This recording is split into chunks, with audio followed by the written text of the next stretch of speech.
От рассвета до заката брат дурит брата. Это про израильтян. Израиль – это же страна хай-тека, страна очень развитая. И я не понимала, где увидеть эту развитость. Вот как может полюбить Израиль человек, который приехал на заработки, хочет зарабатывать и хочет здесь остаться. Допустим, женщина, да? На какую работу она пойдет? На говноработу, где будут все, как говорится, ноги об нее вытирать. Особенно израильтяне. И с пренебрежением смотреть. Как можно за это полюбить? Ну, никак.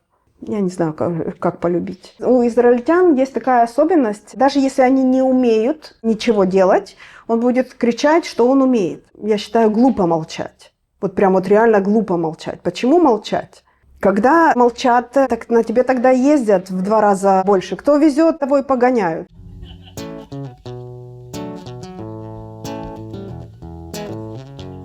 Прежде чем вы начнете смотреть это видео, важно сказать следующее. Это интервью пойдет против методичек ура-патриотов. Тех самых, где удобно молчать о проблемах, где нужно терпеть, не задавая вопросов, и соглашаться на все, что дают. После репатриации от тебя часто ждут именно этого. Пойти работать как все, на завод или на тяжелую низкооплачиваемую работу. И не высовываться, потому что так у нас принято. А это видео про другой выбор. Про то, как не опускать руки и шаг за шагом выстраивать свою жизнь и идти к своим целям. Здесь личный опыт героини интервью. Не позиция канала, но разговор, который многие не захотят слышать. Привет, давай сначала познакомимся. Расскажи, кто ты, откуда? Привет, Лёша. Меня зовут Светлана. Я приехала из Украины в 2015 году. Я мама 2 сыновей, у меня уже 2 внуков. Давай начнем с самого начала. Когда и в каком состоянии ты поехал в Израиль? Что это был за период жизни? У нас был в Украине бизнес, у нас была пекарня. Пекарня была с 97 года. И все было ничего, все было хорошо до 2008 года. В 2008 году был кризис, да, как все знают, известный.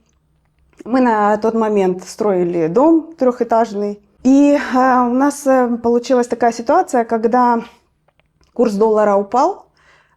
По-моему, тогда он был 8, не помню сколько, 8 гривен за 1 доллар. И буквально он вырос за какой-то очень короткий период времени на 14. И получается, когда мы работали с магазинами, АТБ есть такая сеть известная в Украине, так вот, они взяли схему работы как за рубежом, как вот у нас в Израиле, расплачиваться за товар через 3 месяца. То есть мы отдаем товар, да, хлеб, по 8, да, курс доллара 8, а забираем хлеб уже курс доллара 14. То есть уже половину денег как бы у нас уже инфляция съела. И мы не можем купить сырья столько, сколько нам нужно. И так доллар рос. И в итоге, в общем, не мы имели бизнес, а бизнес имел нас. И мы решили что-то делать, потому что это уже было просто такая точка, когда у нас хватало денег только заплатить за квартиру и на еду. Все, вот это такой вот был бизнес. И как-то случайно муж мой, вообще случайности не бывает, я считаю, в этой жизни, заполняет анкету в магазине в Днепропетровске. Девочки от Сахнута делают перепись, еврей ты или не еврей. Ну и муж мой сказал, что он еврей. Через 2 недели позвонили нам, сказали, что для вашего сына, у меня старший сын, ему на тот момент было 17 лет, что для него есть программа для подготовки к поступлению в вузы в Израиле. Бесплатно. И ключевое слово для меня было «бесплатно». И я уцепилась за эту возможность, что я могу отправить ребенка учиться за границу. В том положении, в котором мы находились на тот момент, финансово я не могла обеспечить учебу ребенку, потому что он заканчивал училище тогда музыкальное, куда его дальше учить, отправлять я не знала, и денег, естественно, не было. И я согласилась на то, чтобы его отправить в Израиль. И вот этот вот ключевой момент, как говорится, был для нас, как бы первым отправили сына, а после мы готовили документы на отъезд в Израиль за ним. Вот, когда готовили документы, полгода я делала документы, одну справку сделала, пока я пришла за второй, у первой срок годности закончился. И так длилось полгода, пока я не закончила всю эту подготовку, и вот мы уже потом приехали в Израиль. Был ли у тебя какой-то план, кем ты будешь работать, как будешь зарабатывать? Или это было больше, типа, на месте разберемся? Не было никакого плана вообще. Я не учила язык. У меня был такой шок с подготовкой этих всех документов и решение, как говорится, задач с закрытием предприятия, что не было даже в мыслях о том, чем я буду заниматься. В Сахнуте вообще как бы нам пели в уши, что вам помогут и квартиру найти, и вы получите корзину, и у вас ну, просто жизнь будет в шоколаде. Приезжайте, только вы нам нужны. Вас обеспечат и работой, вам все дадут. И, в общем, я так послушала, думаю, ну, если они заинтересованы в нас, чтобы мы приехали, вот мы как бы предприниматели, ну, и нам как бы дадут путевку. Зеленый свет. Да-да, путевку в жизнь, да. И я как бы в это поверила, и вот мы готовились к отъезду. Я просто в Украине я не видела никакого просвета, то есть я видела только путь уехать. Все, вот для меня это была как бы такая цель основная, и дальше никуда я не смотрела, не думала ни о чем. То есть мы ехали неподготовленные вообще к жизни в Израиле. Вообще. Вы не думали куда-то еще, может быть, уехать? Или это чисто привязались к моменту, то, что вам рассказали в Сахнуте, и не рассматривали ли какие-то другие направления, страны? Думали за Германию. У нас родственник один, брат моей свекрови, они уже собирали документы на Германию, они хотели в Германию поехать, но они ждали ответ 7 лет. У нас как бы не было времени ждать. То есть нам принесли папочку всех документов, которые подготовлены уже к Алие. И мы взяли эти документы, мягко говоря, так быстро сказать, документы взяли и уехали в Израиль. Все. Больше я как бы ни о чем не думала о другом. Еще первый шаг того, что сына отправили в Израиль, то есть, естественно, нужно ехать за сыном, то есть к сыну. И там, помогать ему и так далее, но как-то вот в этом вот роде. Поэтому не стоял вопрос о Германии или о какой-то другой стране. Ну вот и вы переехали, расскажи про первые впечатления. Когда мы приехали, первые 2 месяца я не могла нарадоваться.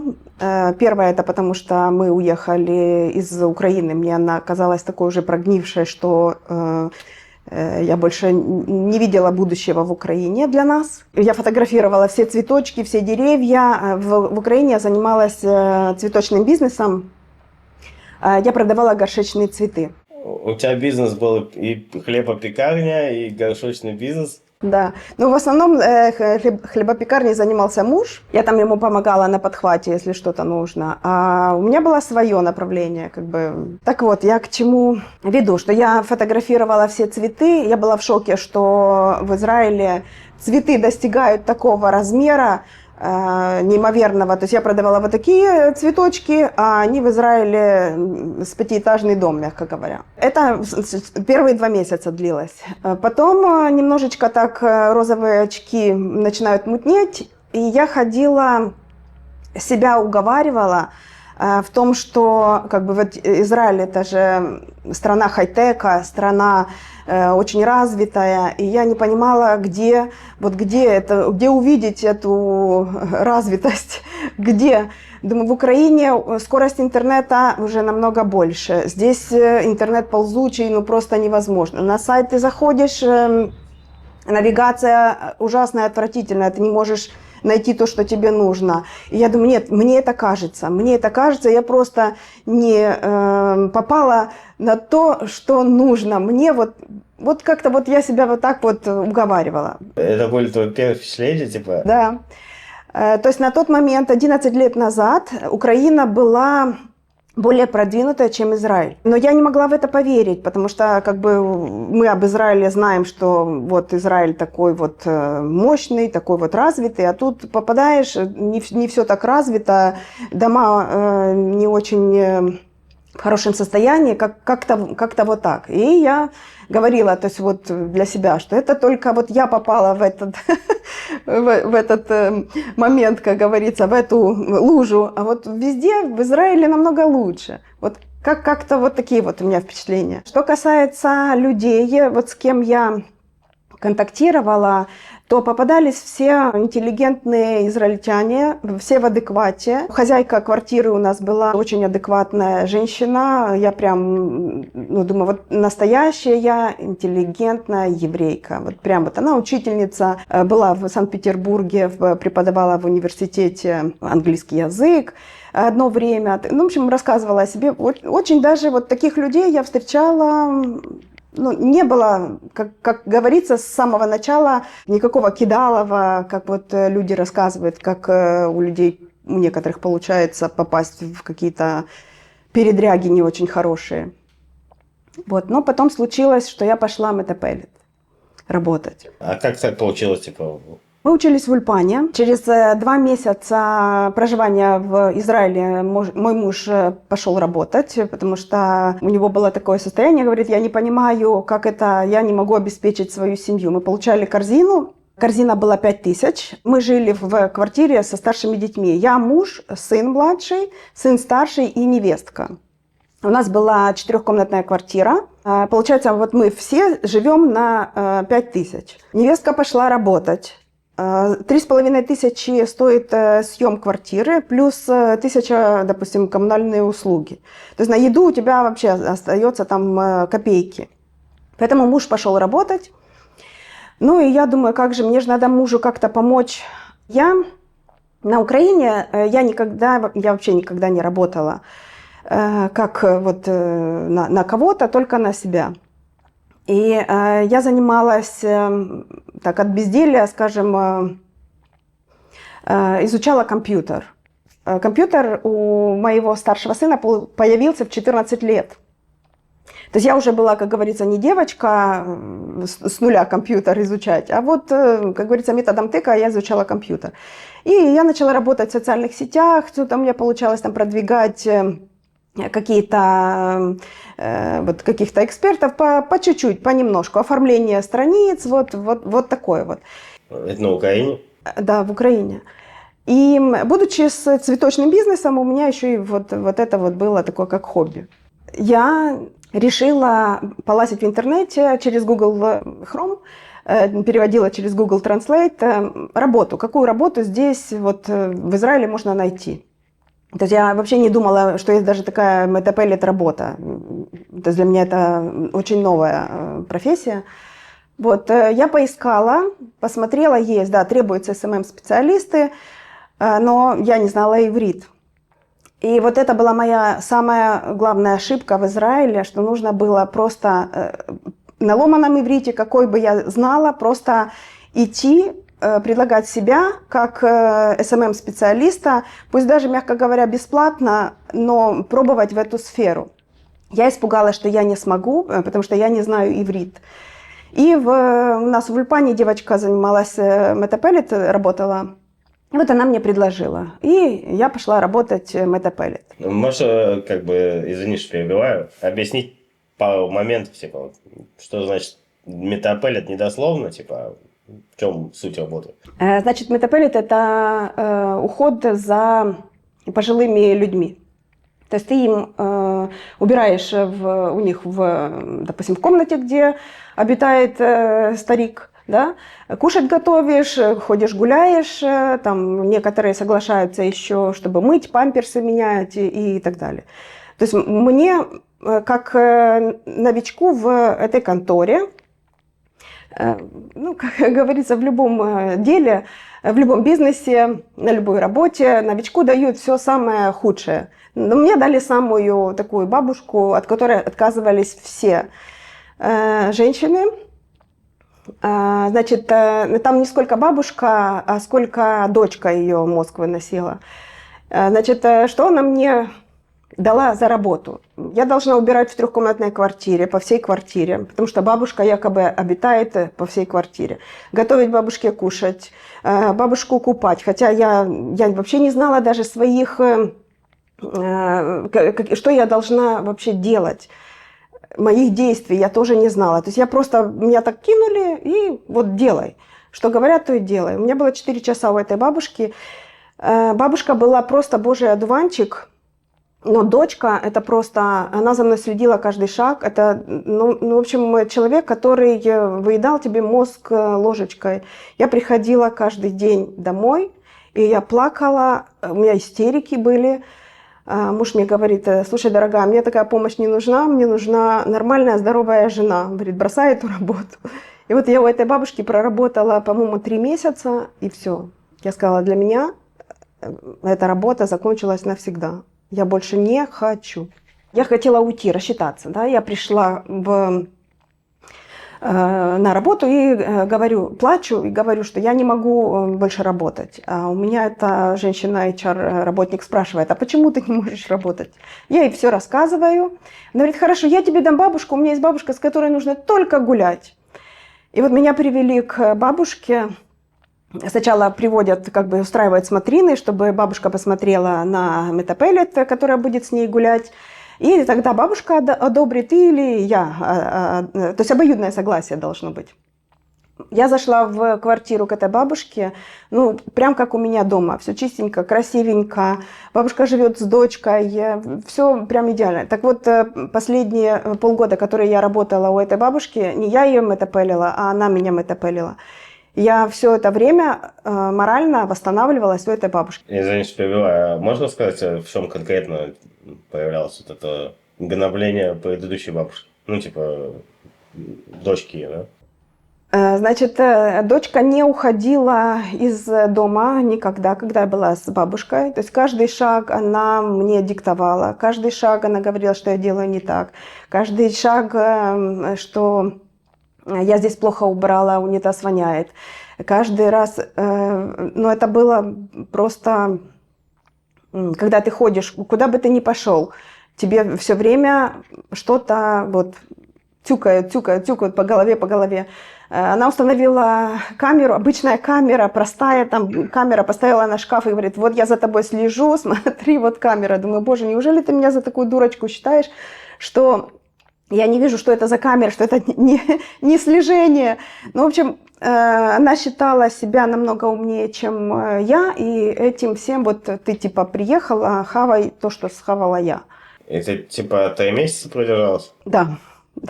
Нафиг эту работу такую? Вот так и мне и муж сказал. Но я не видела ничего другого для себя на тот момент.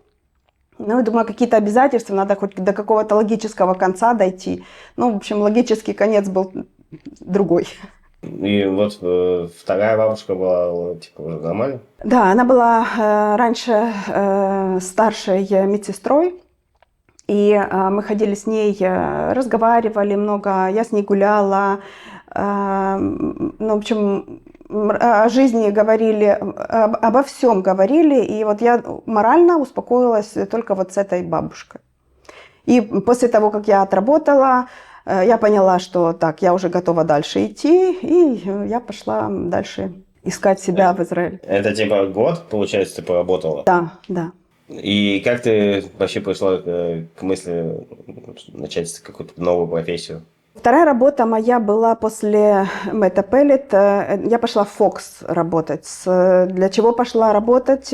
Чтобы как-то взять иврит. Так как бабушки все были русские, иврит, естественно, в голову не лез. Я проработала тоже какой-то небольшой период. И когда я работаю, складываю вещи и думаю: боже, я столько знаю всего, я столько могу.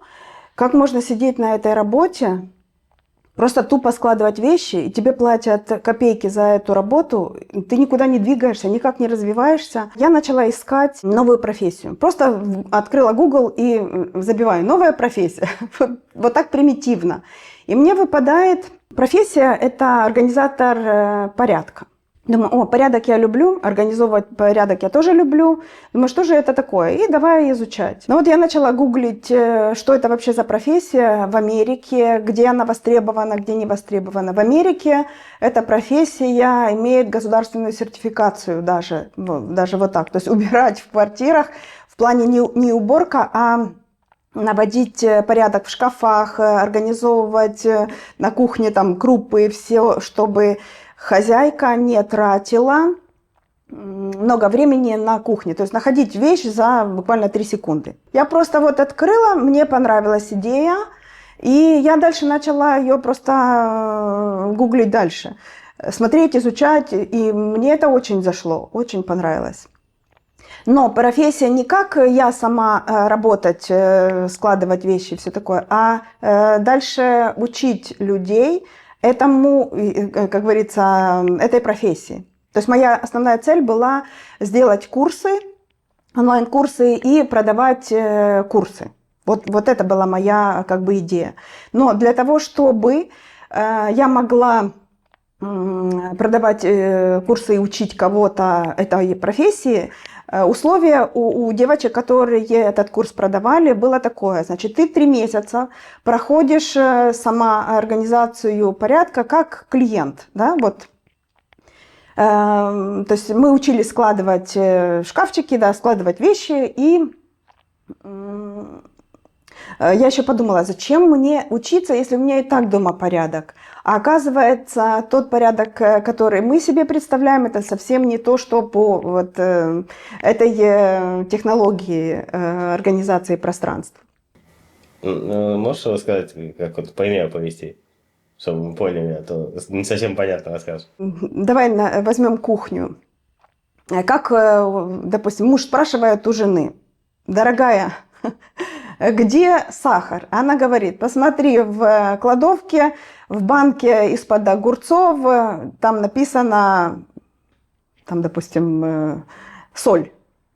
То есть вот мужчина идет, бог знает куда, смотрит там, в той банке, в которой даже, в общем, не предназначенной для сахара, находится сахар. То есть это коробки, все рассортировано, сделано декантирование, то есть из бумажных пакетов, из пластиковых пакетов все высыпано по полочкам, все разложено. То есть трусы лежат с трусами, лифчики с лифчиками условно, носки с носками, зимние, если зимний период времени впереди в шкафу, летнее сзади и наоборот. То есть я открываю шкаф, я достаю вещь за 3 секунды, я знаю, что я одену, где у меня что лежит. Очень многие не знают, где у них что на кухне лежит.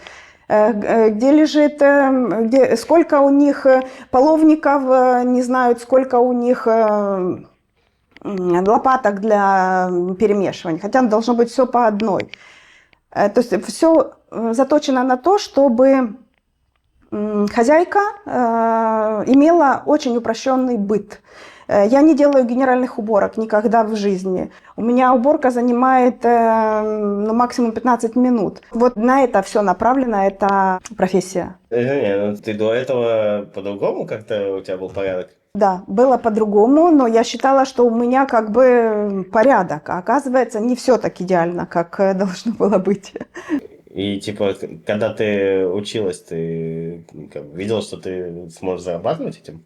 Да, да. Но мне так казалось. Начнем с этого. У меня были клиенты, соответственно, это русские клиенты. У меня была девочка, с которой я работала 4 месяца. Она мне платила каждый день, я к ней приезжала 3 раза в неделю, и мы организовывали полностью ее дом, вплоть до того, что даже косметички для похода в бассейн.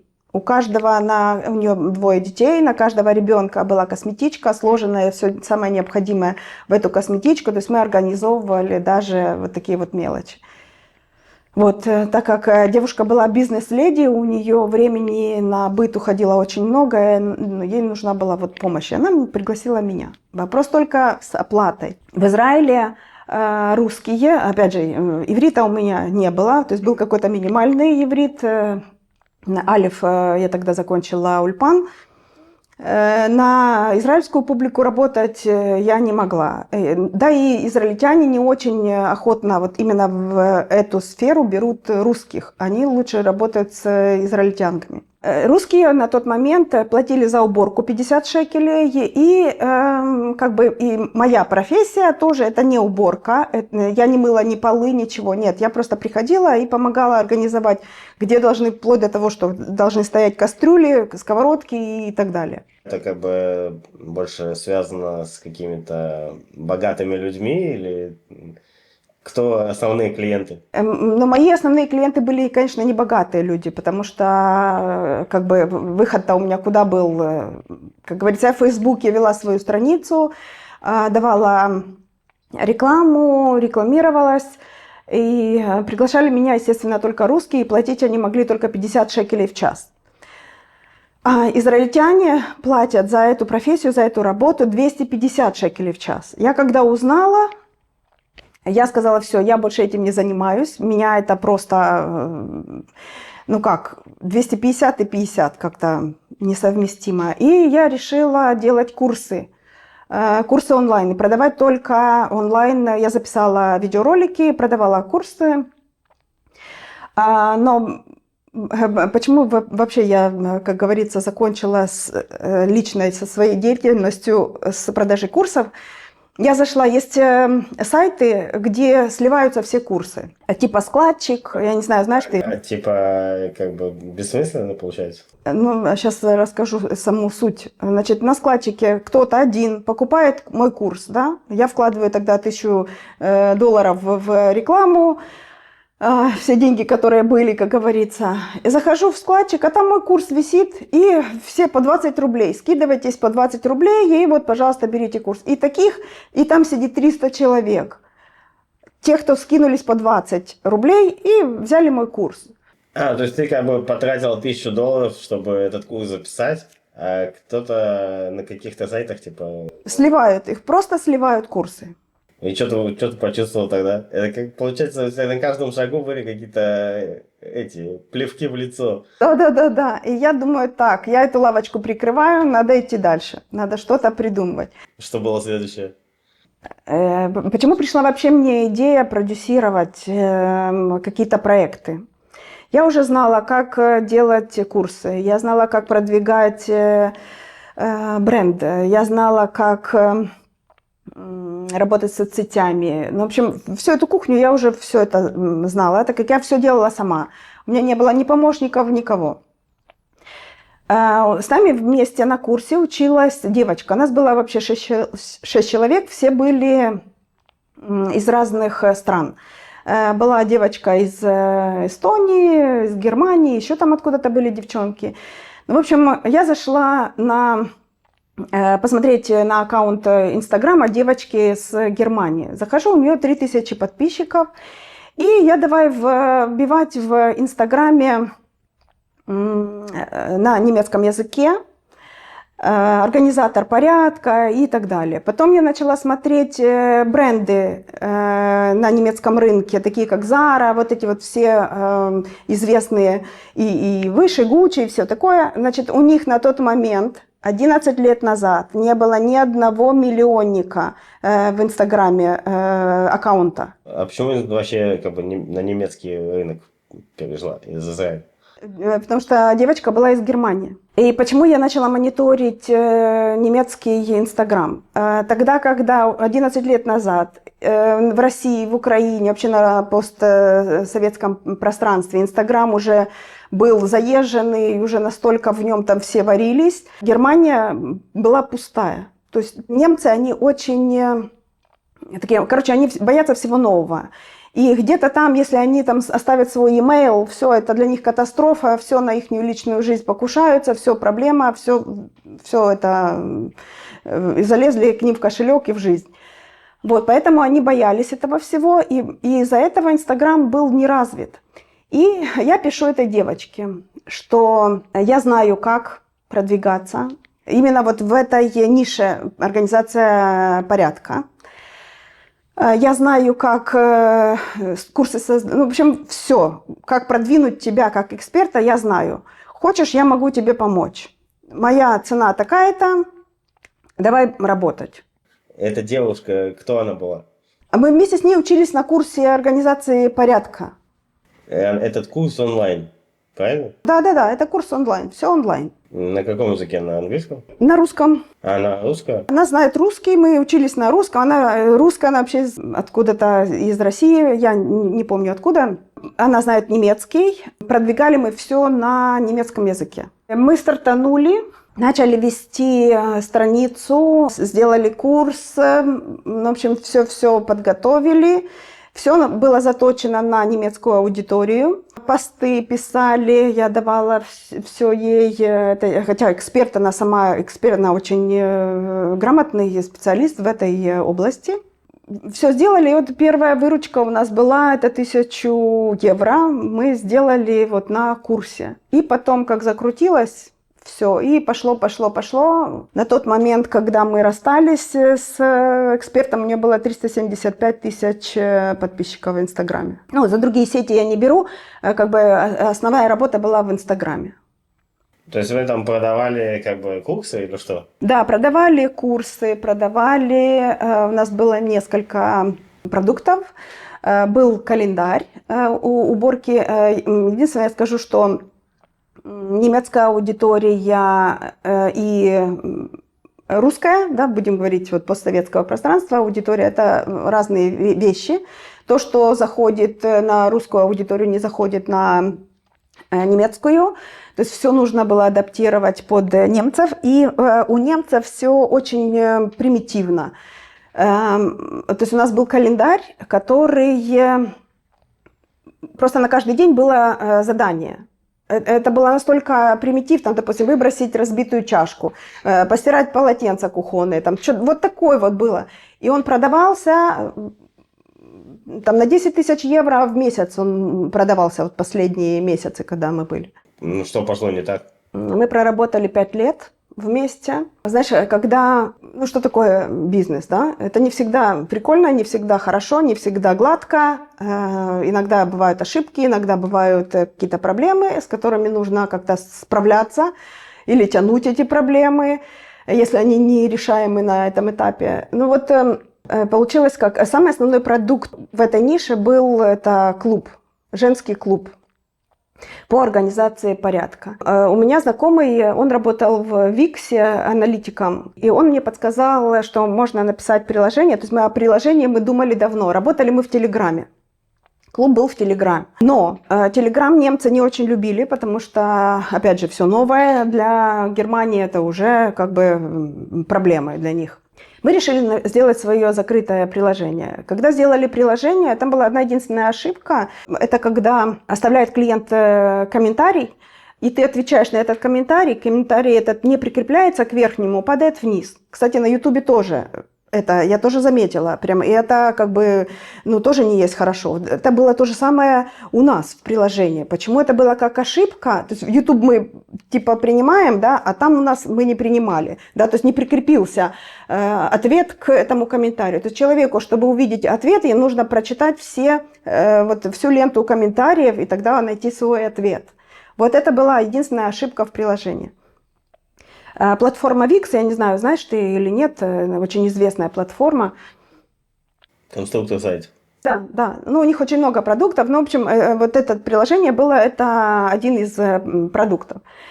Но с техподдержкой, как бы всей технической составляющей занималась я.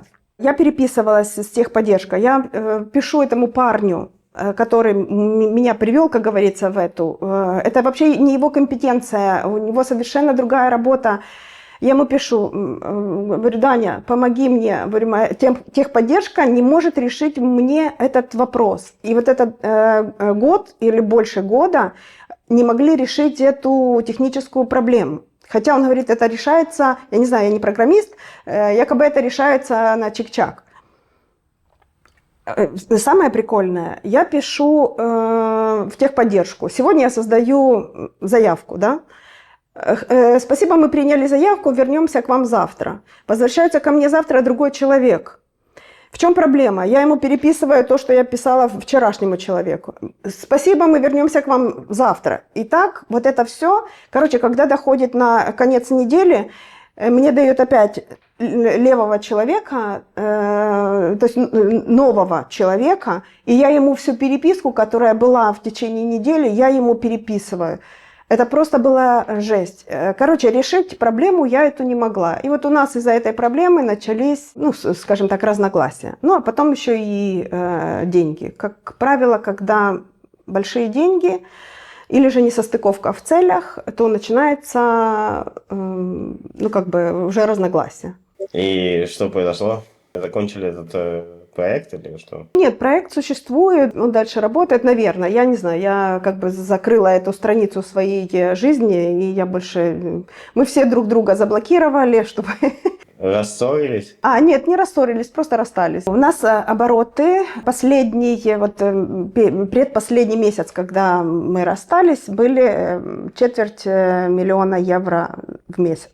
И когда идет, скажем, мне же платить надо, идея-то моя. Я же как бы так эту идею раскрутила и довела до этого всего. Понятно, не только я, да, эксперт работала, да, люди, которые... У нас была команда уже девочек, которые техподдержку, не техподдержку, а поддержку у клиентов в приложении оказывали. У нас уже и дизайнер был, у нас уже и кодер был свой и так далее. Опять же, мне надо было платить. Ну и вот когда надо платить... Человек не захотел платить. Потом еще тоже такая, как бы, в чем была несостыковка. Я беру консультацию одного парня, у него приложение на тот момент было, это вот считай 3 года назад, в приложении было 1,5 миллиона пользователей. Я у него беру консультацию, у него консультация стоит 10 000 шекелей. Он русский парень, не израильтянин, русский парень. И я его спрашиваю, как выйти на этот уровень, как продвинуться. То есть у нас в приложении было 3000 человек на тот момент. И причем они у нас делали покупки на 2 года вперед. У нас была и помесячная оплата за полгода и за год. И вот некоторые делали на 3 года вперед оплату, чтобы остаться в этом клубе. А у вас не было какого-то договора, да, с компанией? У нас был формальный договор, но подписывать она его не захотела. Ну, в общем, я знала, что это ненадолго, но это уже в конце я поняла, что это ненадолго. Так вот, я к чему веду, что я у этого парня спрашиваю, как мне выйти на такой объем, как у тебя, людей. Он мне рассказывает все, что меня интересовало. Я разговариваю с этой девочкой, то есть у меня планы на 10 лет, а у человека на 2 года. То есть и все, я как бы иду 7-мильными шагами, а человек здесь и сейчас. То, о чем можно говорить как бы дальше. То есть человека устраивает вот здесь, вот и я говорю, а дальше что? Ну вот сегодня, а дальше что? Ну, в общем, начали конкуренты повторять за нами. Все копировали у нас. Короче, мы на немецком рынке были первые в этой нише, самые первые. У нас, сколько мы, 30 000 евро мы только на рекламу в месяц вкидывали. Ну, в общем, как-то вот так и расстались. Но честно, вздохнула. Мне последние годы было очень тяжело. Морально. Я начала ходить на курсы по повышению самооценки. Я начала болеть, что самое это. У меня гайморит был каждые 3 месяца. Гайморит в психосоматике это как раз вот с этим всем и связано. А ты, извини, за это время ты выучила немецкий? Нет, не выучила, но какие-то слова бытовые я знаю, да. То есть тебе не обязательно было знать как бы язык, чтобы... Нет, вообще-то нет. Google переводчик в помощь, как говорится, очень большое подспорье было. Но как бы я давала тексты и всю информацию на русском, а девочка уже перерабатывала все на немецкий язык. Все вот так. Ну, изначально, извини, что перебиваю, изначально компания была на нее открыта, правильно? Нет, почему? Я частный предприниматель, и она частный предприниматель. Нет, она переводы мне делала в Израиль сюда. То есть у меня открытый цех Мурше, и все это как положено, все переводилось. У нас я просто ей делала как сдельную работу, скажем так. Вот. Она себе ведет ЭСЭК в Германии, там я себе веду ЭСЭК. Все, я платила налоги как положено, потому что суммы большие заходили, ну, невозможно неофициально, все официально, все по белому, все чистенько, красивенько. И вопрос только с налогами был. Доходы были серьезные, и налоги, соответственно, серьезные. То есть половина уходила только на налог, а еще и битуах леуми, а еще и вот эти платежи в налоговую, которые наперед платить. Это вообще жесть. Мне звонит бухгалтер, говорит, вы должны платить 20 тысяч в месяц мигдомот в налоговую.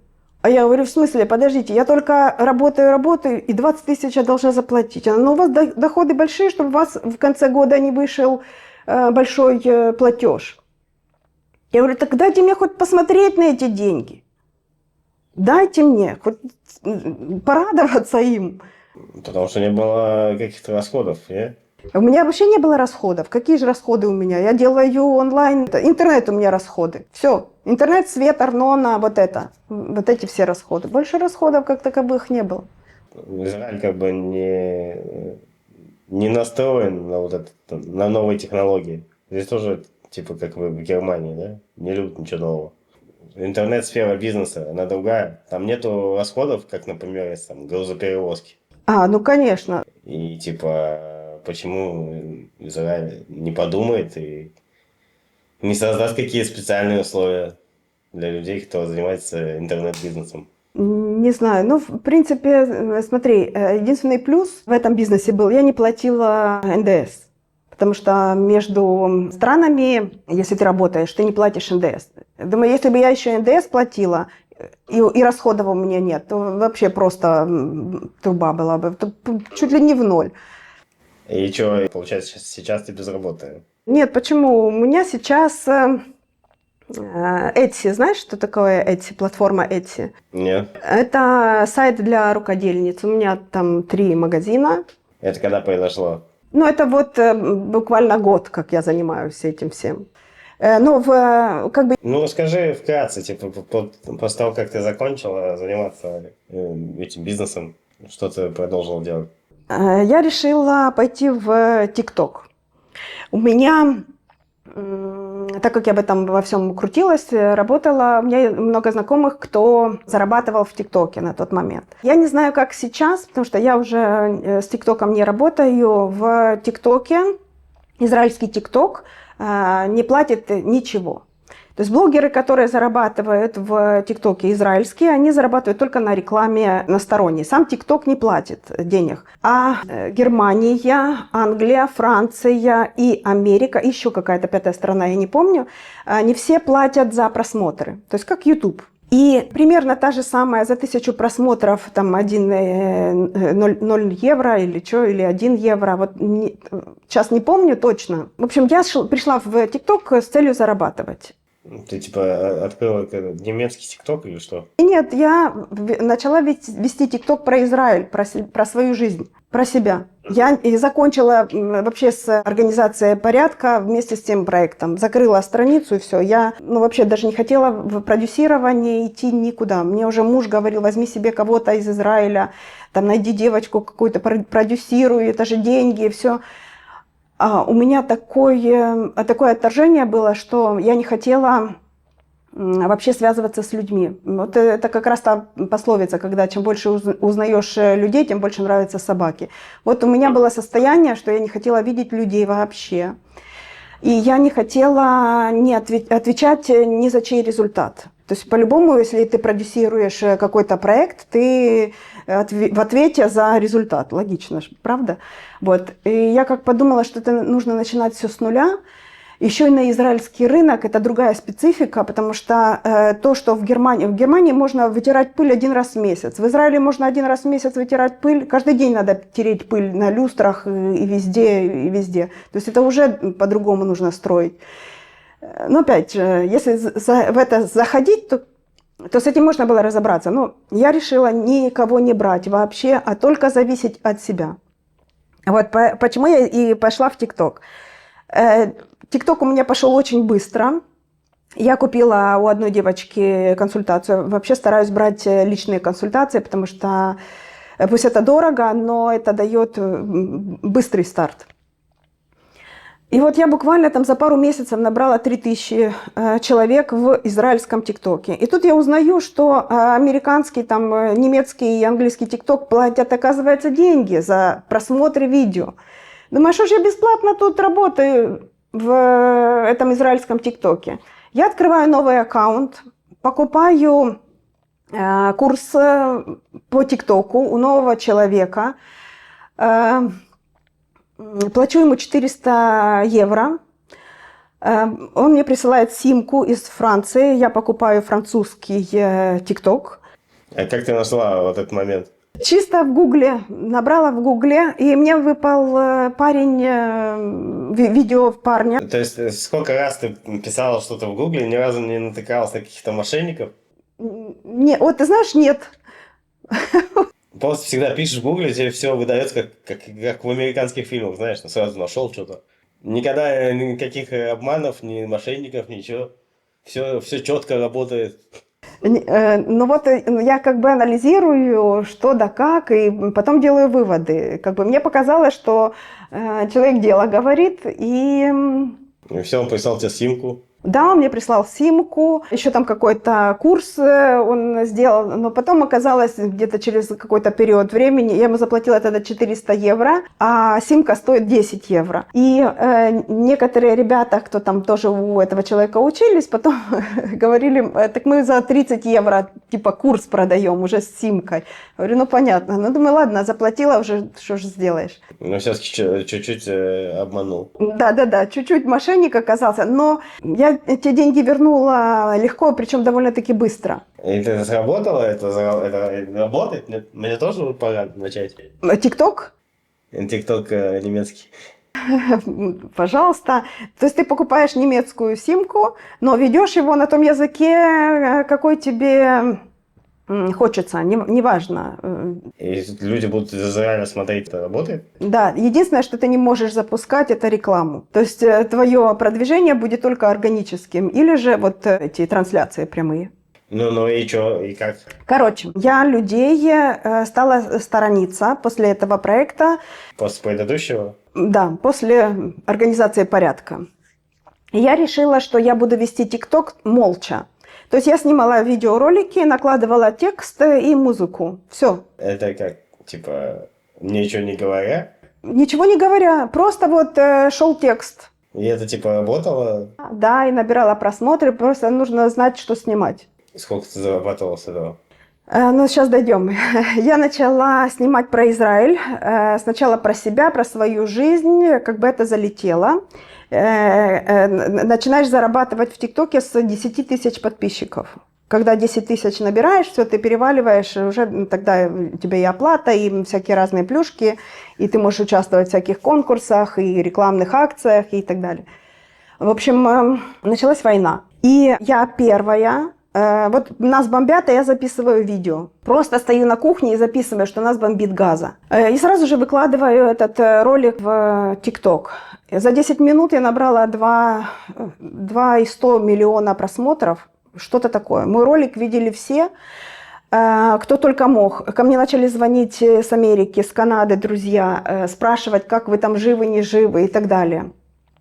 Но с одного этого ролика я только 700 евро заработала, а были и другие же ролики. Вот, и то это мало.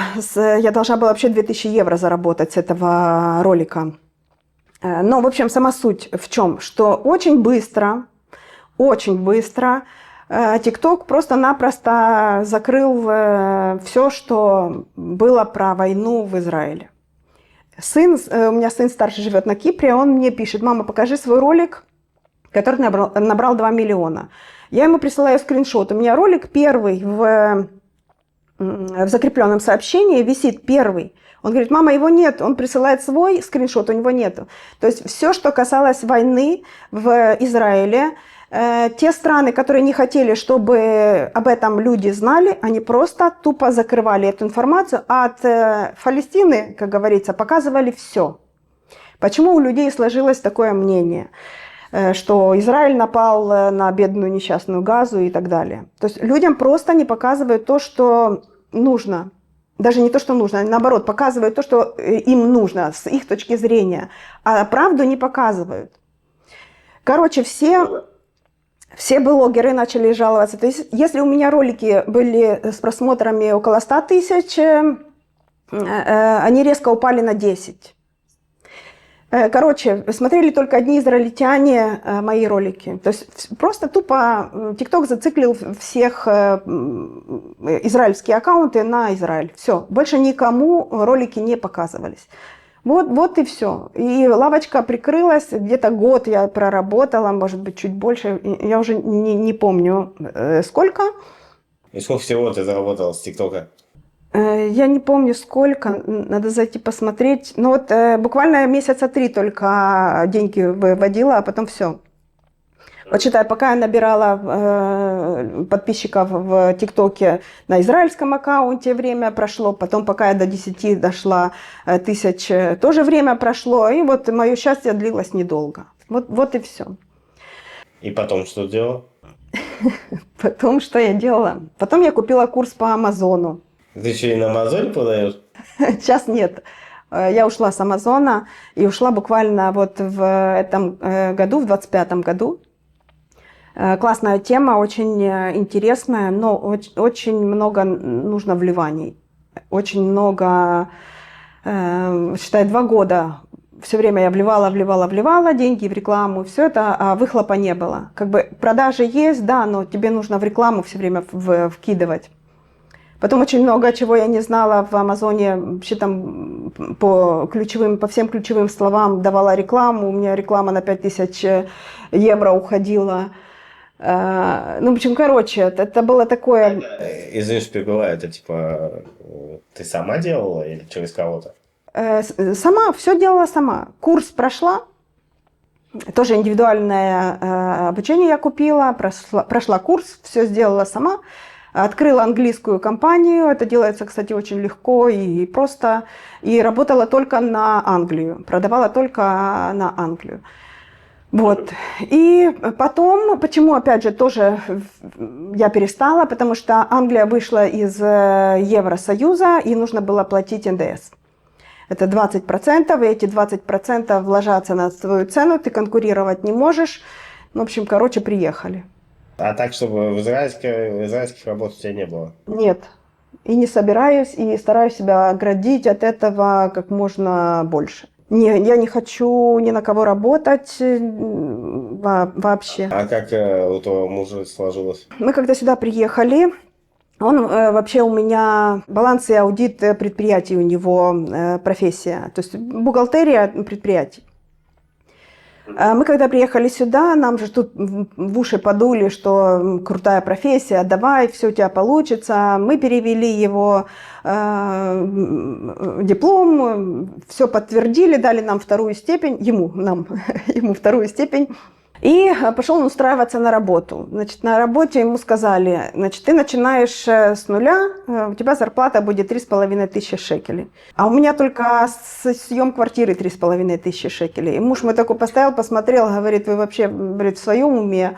Говорит, как бы так, но понятно, с другой стороны, он не знает ни законов, не знает ничего, но бухгалтерия-то не сильно отличается от украинской и израильской.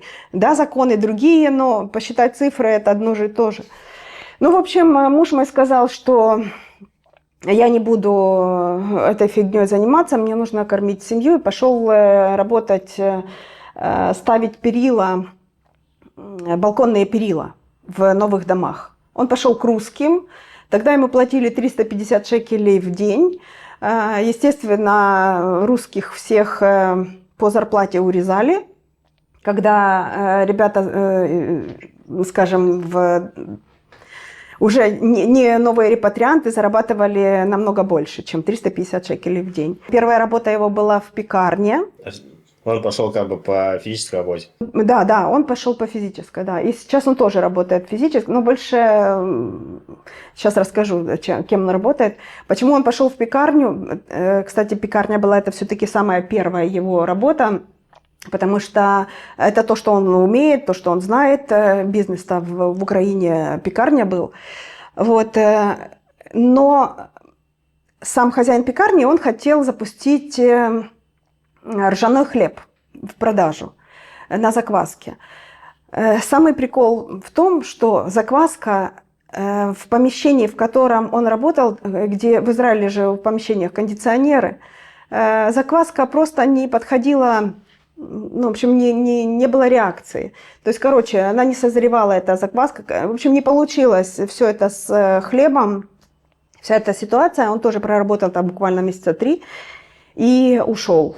Это еще когда мы учились в Ульпане с ним. Потом вот он попробовал на бухгалтера, не получилось, потом перила.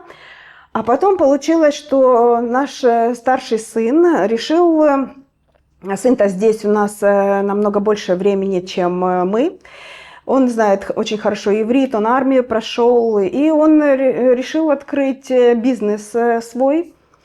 Это хедер бриха, квест-комнаты. Знаешь, да, что такое? Это комнаты, где ты заходишь в комнату, отгадываешь одну загадку, открывается дверь, ты делаешь другую загадку, открывается дверь и так далее, и так далее, и так далее. Вот, развлекательная тема для детей и для взрослых, очень интересная тема. И он решил купить этот бизнес, 3 квест-комнаты. Мы взяли кредит, он взял кредит с невесткой, и вот сын начал работать.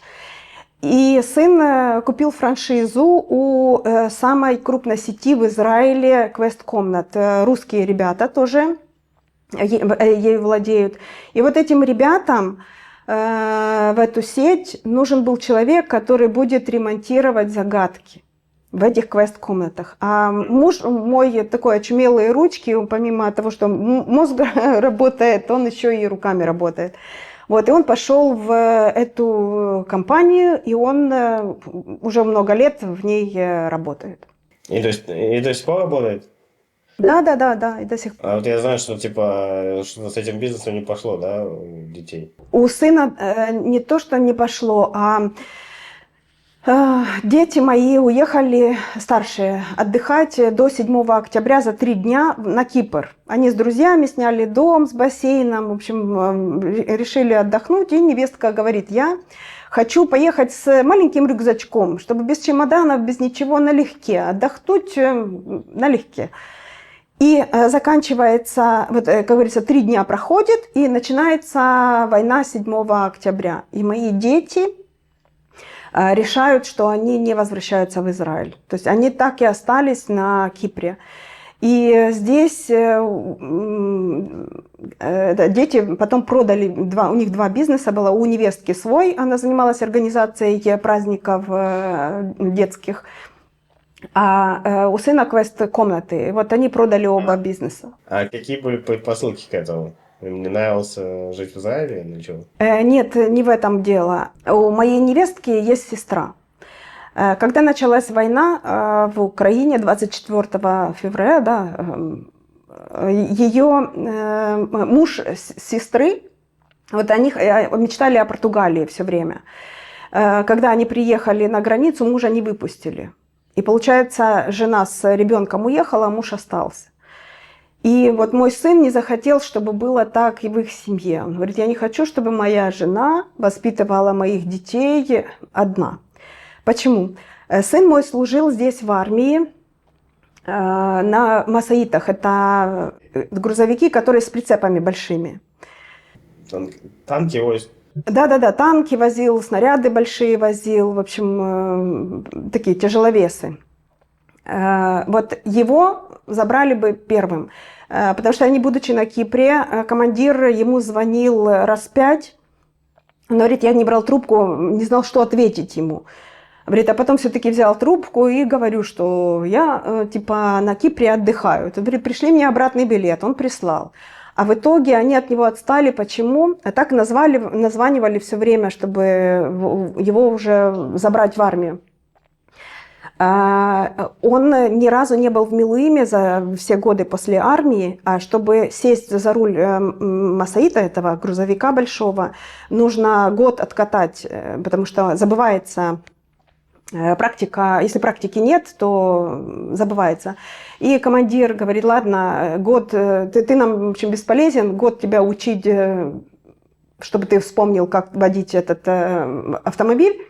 В общем, ладно, сиди. Вот они отстали. И дети решили не возвращаться, они уже там построили жизнь, у них уже там новые работы, они работают в недвижимости. Ну и что ты думаешь, типа, насчет этого? По этому поводу. По этому поводу? Ты, типа, согласна с этим? Или... Насчет того, чтобы не возвращаться, то у нас же война идет, нужно защищать страну. Я не знаю, правильно я поступаю, неправильно, и правильно они поступили или неправильно. Если по отношению к своей семье, то правильно. Но опять же, тоже нет понятия правильно-неправильно. Ну как, ну типа, вы же здесь остались, типа, не сбросили, получается? Смотри, мы остались, как бы у нас, ну, я, допустим, не привязана ни к чему. Я мобильна, я могу работать где угодно, в любой стране. Муж мой, да, но как бы через, знаешь, как 7 лет у нас взяло то, чтобы мы вот поняли, что мы в Израиле как бы вот чего-то стоим, то есть для себя. То есть мы чего-то добились, вот что-то мы вот можем, вот мы решили пока остаться. Но если, опять же, я говорю, сына зовет туда, к себе, он ищет работу активно мужу моему. Но мы уже говорили, сына, если ты найдешь работу папе, допустим, на 5000 евро на Кипре работу, это так, чтобы я не работала первое время, допустим, чтобы оплачивать квартиру и все дела нужные, то этих денег хватит. Если ты найдешь работу на такую сумму, то, в принципе, можно и переехать. Но, опять же, у меня еще есть младший сын, который не очень хочет переезжать. То есть история еще с младшим сыном. А младший сын где находится? Младший идет в армию 10 февраля, вот буквально сейчас. Младший сын, то есть мы закрыли вопрос, да, правильно, неправильно. Ну, это так, просто хотелось твое мнение узнать. Да, но я к тому, что каждый строит свою жизнь сам, там, где ему будет хорошо, человек там и обустраивается. Что касается младшего сына. Младший сын у меня спортсмен. Спортсмен вообще тоже, опять же, получилось так, опять же, не случайно. Сыну было 14 лет, он решил заниматься волейболом. У нас есть девочка знакомая, которая играет за сборную Израиля за деньги. Ей уже 26 лет, по-моему, или 23, этой девчонке. И она говорит, я могу порекомендовать команду, где ты можешь пойти тренироваться, ну, как кружок. Ну, хорошо, до этого сын занимался баскетболом. Как по мне, так лучше бы он остался заниматься баскетболом, так как это денежная, скажем, денежный спорт, там можно хорошие деньги зарабатывать. А волейбол нет. Ну, не суть. Пошел волейболом заниматься. Никто не знал, что это дойдет до такого уровня. У меня есть видео, кстати, на канале про Вингейт, как он учился в Вингейте. Вот, точно много рассказывать. Не хочу занимать твое время. В общем, за 2 месяца тренировок нам сказали, что есть такая академия для одаренных спортсменов в Израиле, Вингейт она называется, что мы можем туда поступать. Просто так туда спортсмен не может поступить, никакой так от фонаря прийти, типа я вот хочу к вам поступить. Нет, это только по рекомендации тренера. Эта девочка договорилась с тренером, с одним, что он просто приведет его на тесты. Какая девочка? Вот эта, которая играет в волейбол за деньги, это знакомая наша. У вас был знакомый, который играет в волейбол за деньги? Да. Волейболистка. Профессиональная спортсменка. Да, она в сборной Израиля. Вот, она играет. И ему понравилась эта девочка или ему понравился волейбол? Волейбол понравился ему. Девочка, 26 лет, ему 14. Не, просто я пытаюсь связать это все с баскетболом, который был до этого. И почему он изначально ты хотел, чтобы он был баскетболистом, а он стал волейболистом? Он не захотел заниматься баскетболом. Из-за девочки? Нет. Он просто нужно было... Мы искали секцию, куда ему пойти заниматься спортом.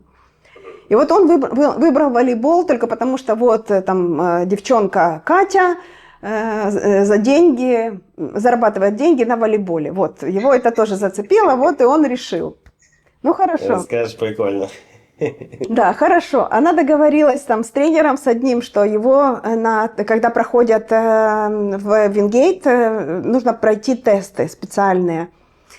Если ты эти тесты прошел, значит, все, тебя берут в Вингейт. Не прошел, до свидания. Значит, он не проходит в этом году, вот когда он первый год пытался, он не проходит тесты. И он целый год тренируется, прям серьезно тренируется. И на следующий год его прям заметили ассоциация волейбола, потому что они следят за каждыми игроками, они собирают команды, потому что в Вингейт прям приглашают игроков, не просто так, а прям приглашают. И его пригласили. Ему эта идея зашла, вау, все классно, и он пошел учиться в Вингейт. Вингейт – это, скажем так, самое лучшее, что могло случиться с моим сыном. Это, ну, как для… Ну, типа институт спорта, да. Да. Ну, он считается как бы интернатом. Дальше там есть институт, ты можешь учиться там, на все, что связано со спортом. А там типа и школа тоже, как бы, да, старшая школа? Да, но школа не в самом Вингейте, а рядышком. У них заключен контракт со школой Хофа Шарон, в которую их возили. Вот у них автобус был там в 8 часов утра там, или в 10, их возили туда в школу, там их кормили и назад привозили. У детей было по 2-3 тренировки в день, ну прям по-серьезному. 2 раза в год они выезжали за границу на соревнования, ну прям серьезно, конечно. Ну, типа, это считается круто, потому что Это очень круто. элитный район, типа, все дела. Да. Хофа Шарон, это там как раз и учились все дети не бедных. Вот, и сейчас он закончил в прошлом году Вингейт, и опять же, армия у него день рождения в июне, и его должны были в августе уже пригласить в армию. Но из-за того, что была война, каждому спортсмену, который собирается дальше строить карьеру в спорте, присваивают звание, не знаю даже как, статус. Или спортай мицтаен, или спортай паиль. Выдающийся спортсмен или действующий спортсмен, да, по-русски. И что это значит? Вот я сейчас расскажу. Если ему, когда все заседания военных были, получается, у него дня рождения не было в этот момент, 18 лет, и получается, он пролетает. Следующее собрание должно было быть аж в феврале. И получается, у него почти год выпадает. То есть идти в армию, не идти. Мы сначала думали не идти, ехать в колледж за границу, чтобы он играл за какой-то колледж и заодно учился. То есть там типа какая-то комиссия врачебная, какая-то комиссия должна пройти?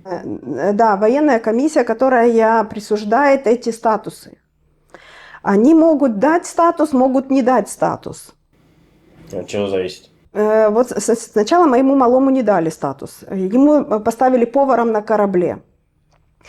Мы же давай к главному в федерации волейбола, мол, типа, мы хотим дальше, нам надо спортай мицтаен или спортай паиль, вот эти 2 статуса. Можно рассказать просто для людей, которые не знают, в чем смысл, что дают эти статусы? Это статус спортай мицтаен, это когда спортсмен служит максимум 4 часа в армии. База военная от клуба спортивного, где он тренируется, должна находиться максимум 30 минут езды, чтобы он успевал на тренировки. И его, если он спортай мицтаен, его не имеют права оставлять на шабаты, закрывать и что-то там ему вообще навешивать, присуждать, и что-то никуда-то не отпускать. Ну, служба вообще лайт. Сказка, я же о чем и говорю. Спортай паиль, который дали моему сыну, там немножко другие условия. Там он должен 5 часов отслужить, тоже там где-то 30 минут от базы он должен находиться. И он может закрыть 2 шабата в месяц, что-то такое. Но единственное, что там уже, наверное, он будет договариваться, вдруг если придется ему закрывать шаббат, а у него игра. То есть вот это тоже… Извиняюсь, типа 4-5 часов в месяц или как? В день. В день? То есть каждый день он приходит на работу типа на 4 часа? Да. Он пришел, отработал там 4 часа или 5 часов, если Спартай поили, все, и ушел домой. И ушел, как говорится, на тренировку. Все. Его работа – это спорт. То есть он сейчас зарабатывает деньги. Пусть он маленькие деньги зарабатывает, у него 2500 шекелей зарплата. Но так как он молодой, и у него вот тут вот до армии, буквально там несколько месяцев он проработал как спортсмен, и все. Спортсмены, кто уже вот на следующий год, там уже у них полноценная заработная плата, все зависит от игрока, от позиции, на которой он играет, и какой он имеет вес в команде. Там уже и зарплата, соответственно, выше, ниже. Ну, типа, сколько платят примерно? Во-первых, ты же знаешь, да, зарплаты в Израиле никто не озвучивает, но приблизительно Плюс-минус. минимальная это 8 тысяч. Это чистыми на руки уже они получают. Ну, типа, стоит все бросать, идти в спорт? Ну, как бы смотри, пока пацан еще учится... Мне, типа. Что? Света, ты живешь, получается, в Израиле 11 лет и часто говоришь вещи, за которые тебя жестко хейтят.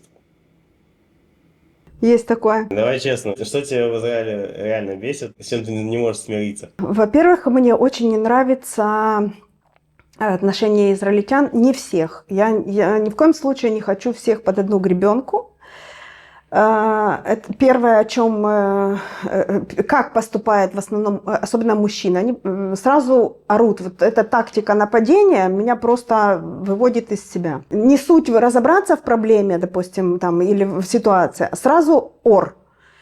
А потом, когда осадили человека, тогда он начинает нормально с тобой разговаривать. Это я сейчас как бы говорю за хозяина нашей квартиры, потому что он единственный, с кем вот мы вот так вот сталкиваемся. Но я слышу от людей много, кто это замечает. Второе, что меня просто возмущает, это цены. Неоправданные цены высокие на все, на квартиры, на питание. Вот мы часто к детям ездим, были вот на Рождество. 24 шекеля килограмм свинины.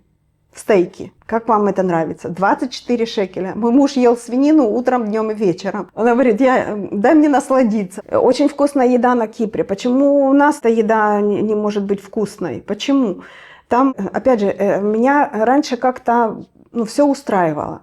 Понятно, что чувствуешь сразу, когда приезжаешь с Украины, да, с России, там овощи, фрукты, вкус и здесь совершенно другой. Хотя здесь это все растет, правда ведь? Трава травой, непонятно на чем выращена. Ну, просто человек привыкает, приедается этот вкус. Но почему помидоры стоят 9 шекелей? А ты знаешь, у меня есть для тебя такой момент? Давай. Вот эти большие помидоры, да?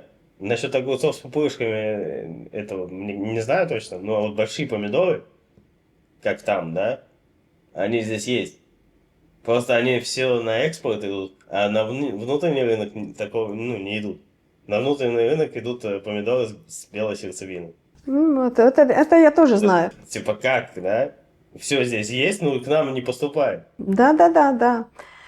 Это тоже очень сильно ощущалось в корону, когда в корону экспорта было меньше. Виноград. Вот мы ели такой виноград, который никогда не был на прилавках магазинов. Почему? Потому что меньше экспорта, и это все оседало у нас, как говорится, на полках.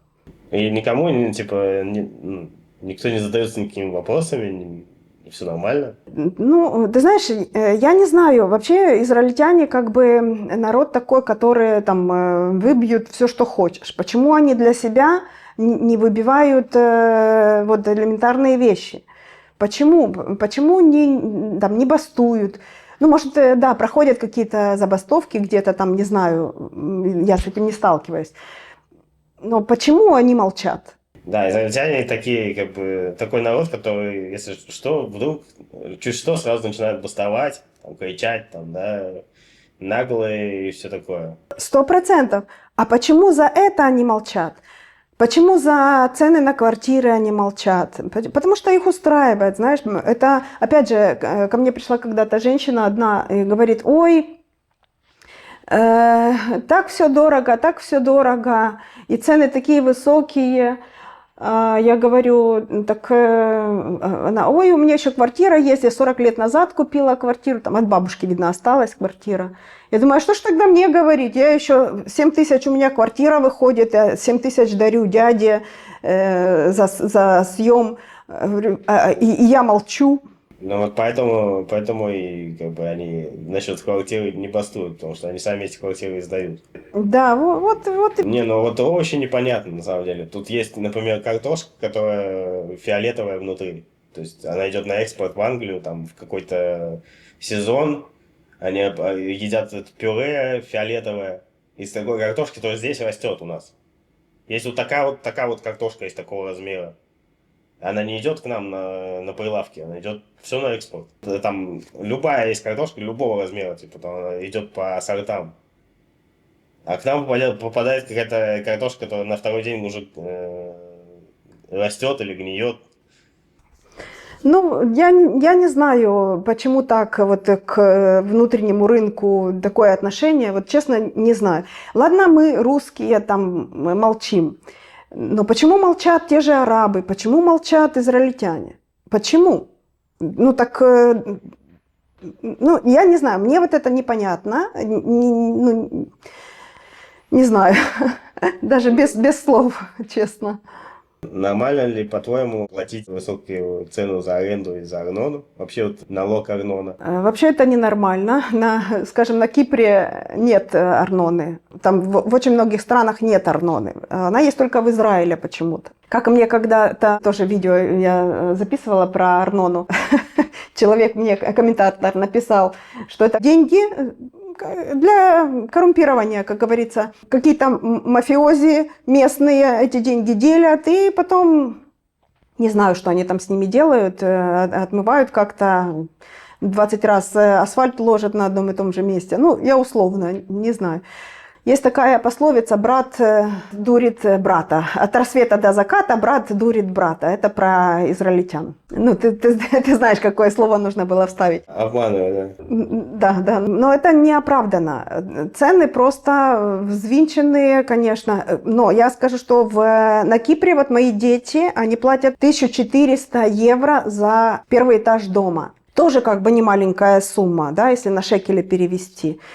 Но у них дешевле продукты, у них электричество дешевле, нет Арноны. Они платят за съем, за аренду или какие-то дополнительные есть, типа Арноны? Нет, за съем, вот это все, что они платят за съем, 1400 евро, плюс свет, газ, вода, и все. И сын говорит, какой-то раз в год, типа налог, как квартплата у нас была там вот в Украине, вот это там, говорит, 20 евро, что ли, что-то такое. Он говорит, я даже не вижу этих денег. То есть они настолько ничтожно малы. Не, ну это, типа, это странно просто. Ну, почему вообще берут с людей, которые живут в квартире, почему не с этих владельцев квартир? Тоже интересный момент. А с владельцев квартир что-то берут вообще? Или только, ну, налог, конечно, они какой-то платят? Ну, если они показывают, то они платят. Но сейчас вроде я читала, что сейчас должны взяться за тех, у кого несколько квартир, чтобы они платили, декларировали эти доходы. И не писали, что в Тель-Авиве на первой линии сдают квартиру за 5000, а по факту она стоит 15. Вот, как-то вот так. Хотят взяться за них. Не знаю, но мне кажется, чем хуже ситуация в стране, тем больше начинают выжимать с людей. К чему это приведет? Ну, все мы видим, вот Иран, например. А как ты на своем канале вот объясняешь высокие цены на фрукты, на овощи? Я считаю, это просто накрученное. Возьми любую услугу здесь, в Израиле, любую. Она просто накручена настолько до небес. Дизайнеры, допустим, квартир, да, они покупают мебель для своих клиентов у арабов. Как тебе это нравится? То есть, если у нас стоит 25 тысяч, называют сумму за мебель, у арабов это можно купить за 9 тысяч. Мне кажется, политика Израиля урвать здесь и сейчас. А вот есть, да, типа итальянская мебель там из цельного дерева. И, ну, позиционируется, что все это из Италии, извиняюсь. А по факту это все собирается здесь у арабов. Ну, я не знаю, опять же, это пословица от рассвета до заката, брат обманывает брата. Это вот здесь. Ты говоришь, что при высоких доходах в Израиле можно отдавать до 50% налогов. Да. Это типа справедливо или это наказание за успех? Я считаю, что несправедливо. Почему? Потому что тогда людям неинтересно зарабатывать. То есть смысл зарабатывать, если ты отдашь это все на налоги. Чем выше налоги в стране, тем больше вероятность, что человек будет прятаться. Ну это же к гадалке не ходи. Ну так ведь? Или я не права? Пусть прокомментируют люди. Я, например, так считаю. Чем больше людей загоняют в рамки, тем больше народ будет что-то выдумывать, какие-то схемы. Это как бы мое мнение. А вот насчет шаббата, религиозных перегибов. А вот насчет шаббата я вообще как бы против. Но опять же, сейчас начнут комментировать, что типа приехала в страну, указываешь тут как жить и так далее. Я тебе скажу, что, допустим, сферы обслуживания должны работать в шаббат просто как часики. Почему? Люди работают, ты сам знаешь, по сколько часов люди работают? По 12 часов, некоторые по 14 часов, я знаю, некоторые работают, люди на тяжелых работах. Когда у него есть время пойти даже в парикмахерскую, скажем, только в шаббат, условно, да? Угу. Так он с утра до ночи работает. То же самое с магазинами, то же самое... транспорт, на море поехать люди хотят когда? В шаббат, потому что у людей свободное время. В шаббат, ну, понятно, есть сейчас монитки, которые ездят, такси, маршрутка такси, да, в Петахтикве, в Тель-Авиве, да. А вот в некоторых городах вообще этого всего нет. Как это? Получается, что люди без машины, они как бы заперты. Мы с мужем, когда приехали, мы привезли с собой $2000. Это все, что мы увезли из Украины. И мы сразу же купили, 4 месяца мы промучались без машины, а потом мы купили машину старенькую, Mitsubishi Lancer, по-моему, у нас была. Мы ее купили за $2000. И, как говорится, будет нам счастье. Ездили на машине, пока она не сдохла. А без машины вообще просто невозможно. Первый год мы вообще объездили весь Израиль с мужем. Каждую пятницу и шаббат мы ездили по всем местам, каким только можно. Мы путешествовали, мы изучали Израиль, как говорится, получали удовольствие от жизни. Вот. А без машины это невозможно. Опять же, если люди не хотят, это мы такие там легкие на подъем, сели и поехали. А есть люди, которые не любят ездить или не хотят леняться, это, конечно, у каждого свое. Ну вот следующая как бы такая подтема, это по поводу бьюти-сферы. Так как ты женщина, можешь рассказать об этом более подробно, потому что на моем канале еще об этом никто не говорил. Ты говоришь, что найти хорошего мастера в Израиле – это удача. Да, это удача. И, как правило, допустим, если сфера маникюра, то даже израильтяне ищут русских мастеров, потому что русские мастера, русские, украинские, с постсоветского пространства, будем говорить, белорусы, очень хорошо делают маникюр. И израильтяне ищут именно этих мастеров, не идут к своим. Да, сейчас, конечно, уже есть мастера и израильтянки, которые уже повышают свой статус, как говорится, свой уровень профессиональный. Но их меньше, чем вот репатриантов, которые приехали из постсоветского пространства, которые делают лучше. Потому что бьюти-сфера в Беларуси, Украина, Россия, она уже давно-давно на очень высоком уровне. Ну, вот, ладно, хорошо, это более-менее понятно, но вот когда девушка приезжает, сразу искать русскоязычных или как вообще не ошибиться? Как происходит вообще поиск в группах того или иного города, допустим, Петахтиква по-русски, да, или там Батьям по-русски. Человек приезжает и вбивает, ищу мастера маникюра, ищу мастера там, парикмахера и так далее, ищу косметолога. Все, и Facebook в Израиле – это очень классная платформа для поиска специалистов. Мгм. А так, в целом, как бы там вопрос, типа, что можно заплатить много, а получить не очень. Это вообще очень такая тема. Допустим, парикмахер, взять Россия, Украина, Белоруссия, да, постсоветское пространство, и парикмахер здесь – это разные вещи. Во-первых, очень многие мастера, которые здесь израильтяне, опять же, я не равняю всех, чтобы там не комментировали, что типа я всех под одну гребенку. Нет, я говорю, что многие не знают даже отличия от, скажем, волос израильтянки и волос, допустим, блондинок, да? То есть они даже понятия не имеют, что обработка этих волос должна быть разной. Это говорит об уровне мастера. То есть мастер даже этого не знает.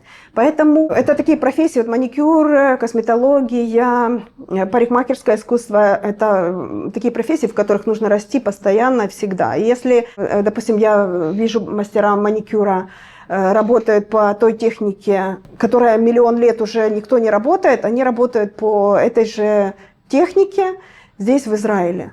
То есть это говорит о том, что человек как застрял на своем уровне, набрал себе клиентов для этого уровня, все, дальше он не развивается. То же самое в парикмахерском искусстве.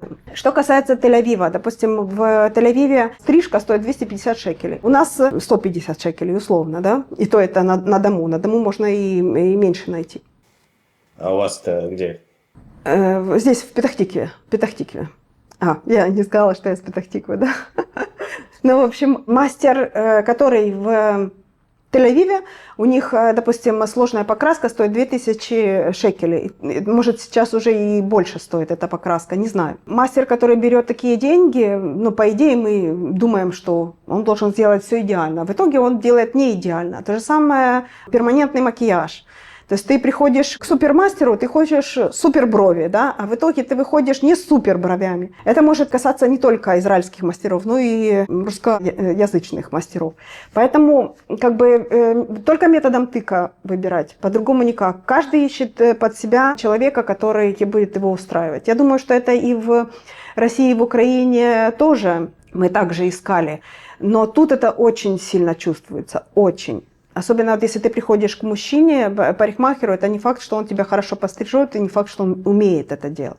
Потому что он мужчина или что? Потому что у израильтян есть такая особенность, даже если они не умеют ничего делать, он будет кричать, что он умеет. Ты где-то пошутила, что израильские мужчины идут в парикмахера, потому что не хотят работать тяжело. Да, это тоже имеет место быть. Ты не согласен с этим?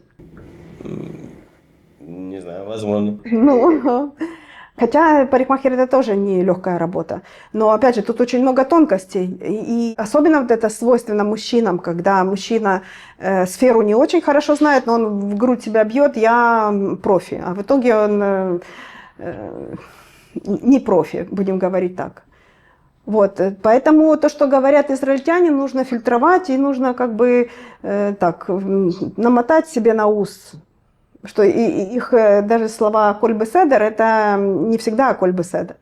Израиль живет в состоянии постоянной войны. Да. Можно ли к этому привыкнуть, или это как бы мешает, ломает?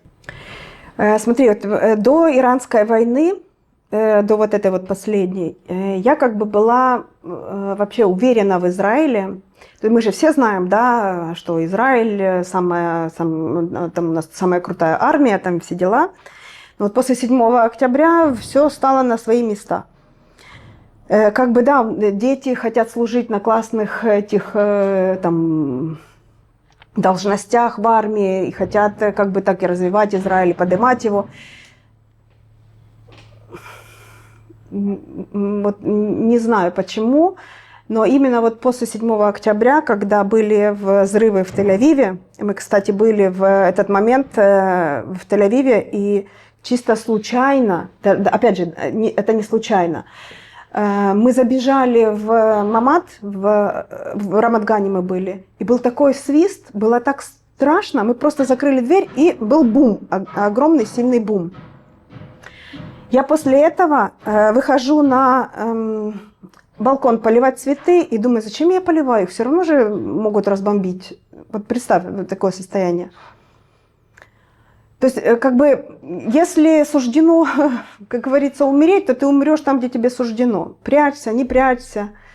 Что-то вот я так, знаешь, привыкнуть, и я не могу сказать, что это прям прикольно в этом во всем жить. Но, с другой стороны, пока тихо, хорошо. Когда будут сирены, то это будет, конечно, не очень хорошо. Вчера у меня тоже была такая мысль, думаю, а если сейчас война с Ливаном начнется, что делать? И что ты подумала? Ну, у меня первая мысль бежать, конечно. Бежать. А куда бежать? Мы сейчас взяли Машканту. И куда я убегу? Машканту платить что будет? А с другой стороны, у меня сын идет в армию. И что? Ну, много вопросов, нет ответов. Ну, сын как бы идет на такую упрощенную армию. Да, но все равно, знаешь, как бы все равно это может на них сказаться. Да, хотя сейчас все может измениться как бы из-за военного положения. Не знаю, стоит ли вообще ложить жизнь свою вот за вот это вот все, за эту жизнь в Израиле.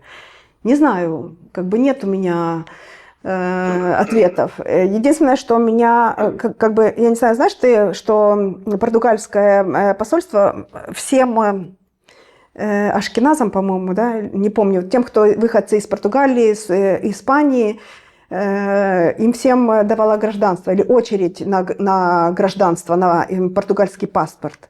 Чтобы всем израильтянам давали или как? Да, израильтянам. И огромнейшее количество израильтян этим воспользовалось. То есть о чем это говорит? Что даже сами израильтяне боятся того, что здесь происходит, что у них есть план «Б», то есть португальский паспорт. То есть если что, свалить. Очень много, вот в этом году, в 25-м, 83 тысячи человек отказались от резидентства Израиля. Я могу быть неточной в сумме, в общем, не придирайтесь к цифрам, но это большое число для очень маленького Израиля, большое число людей, кто, ну, как говорится, свою жизнь с Израилем прерывает. Большой отток, на самом деле, идет людей, кто переезжают в другие страны. Это как бы увеличивается из года в год. О чем это говорит? Что даже местные не хотят здесь жить. То есть что-то здесь не нравится. Есть альтернативы. Опять же, можно было бы куда-то уехать, нужно знание английского как минимум. Как минимум. Если ты не знаешь английский, ты уже ограниченный. Ну, понятно, можно привыкнуть ко всему, можно выучить и так далее. Но, опять же, это через трудности. Это такое дело, конечно. Но тоже еще раз одну миграцию пережить, это такое дело серьезное. И тем более возраст, мне уже 49 лет, как бы уже как бы подумаешь 20 раз, переезжать тебе, не переезжать, или оставаться и уже плыть по течению. Не знаю. Посмотрим, как говорится. Ну вот, я хотел еще поговорить о такой теме, что вот мне пишут комментарии, да, даже больше не в Ютубе, а в Фейсбуке. Потому что в Фейсбуке, на Ютубе я выкладываю большие видео, да, там люди критикуют Израиль и все такое, а в Фейсбуке я делаю короткие такие ролики, типа как ТикТоки, рилсы, вот. И мне почти каждый день кто-то пишет в личку, что типа, вот, например, зачитаю комментарий, контент интересен, но не во время нашей войны. Леша, если серьезно, ты играешь на стороне наших врагов. Вот, как ты думаешь, типа, это реально предательство, когда говоришь о трудностях Израиля во время войны? Или это просто удобная методичка для тех, кто не хочет ничего менять и говорит, не замечай проблемы, не критикуй, молчи, так будет лучше? По твоему опыту, вот, люди, которые так думают, реально защищают страну или просто прикрываются патриотизмом, чтобы оправдать свое бездействие? Нет, это не защита страны, и я считаю, что говорить нужно, потому что это как в семье. Если тебя гнобят все время, а ты не говоришь и молчишь, то тебя раскатают под плинтус, и будешь ты никто, и зовут тебя никак. Говорить нужно, о своем мнении заявлять нужно, а те, кто так говорят, ну, я не буду никого, как говорится, осуждать, но я считаю глупо молчать. Вот прям вот реально глупо молчать. Почему молчать? Когда ну, не молчат, так на тебе тогда ездят в 2 раза больше. Кто везет, того и погоняют. Вот и все. То есть нужно говорить. Не, ну вот они прикрываются тем, что сейчас война идет. Вот как ты так можешь говорить во время войны? Это все прикрытие, это все... Получается, ну, если посмотреть с другой стороны, у нас же война просто она не заканчивается, много десятилетий идет. Так что теперь молчать, типа, вообще никакие, ну, все терпеть, как бы, молча проживать. Не-не-не, прошло то время, в Советском Союзе терпели, и те, кто остался там, до сих пор терпят. Вот, так что, нет, наоборот, и чем больше людей будет говорить, тем будет лучше, тем, может быть, нас кто-то услышит. Сейчас же есть депутаты русскоговорящие, которые баллотируются, да, в Кнессет. Их, конечно, не было слышно до выборов, сейчас они-то все повылазили, продвигают себя, как говорится. Обещают, конечно, всякие разные там плюшки для русскоговорящих. Не факт, что они сделают, но факт тот, что они уже об этом говорят. Уже это какой-то сдвиг. Раньше же об этом не говорили вообще. Даже все молчали.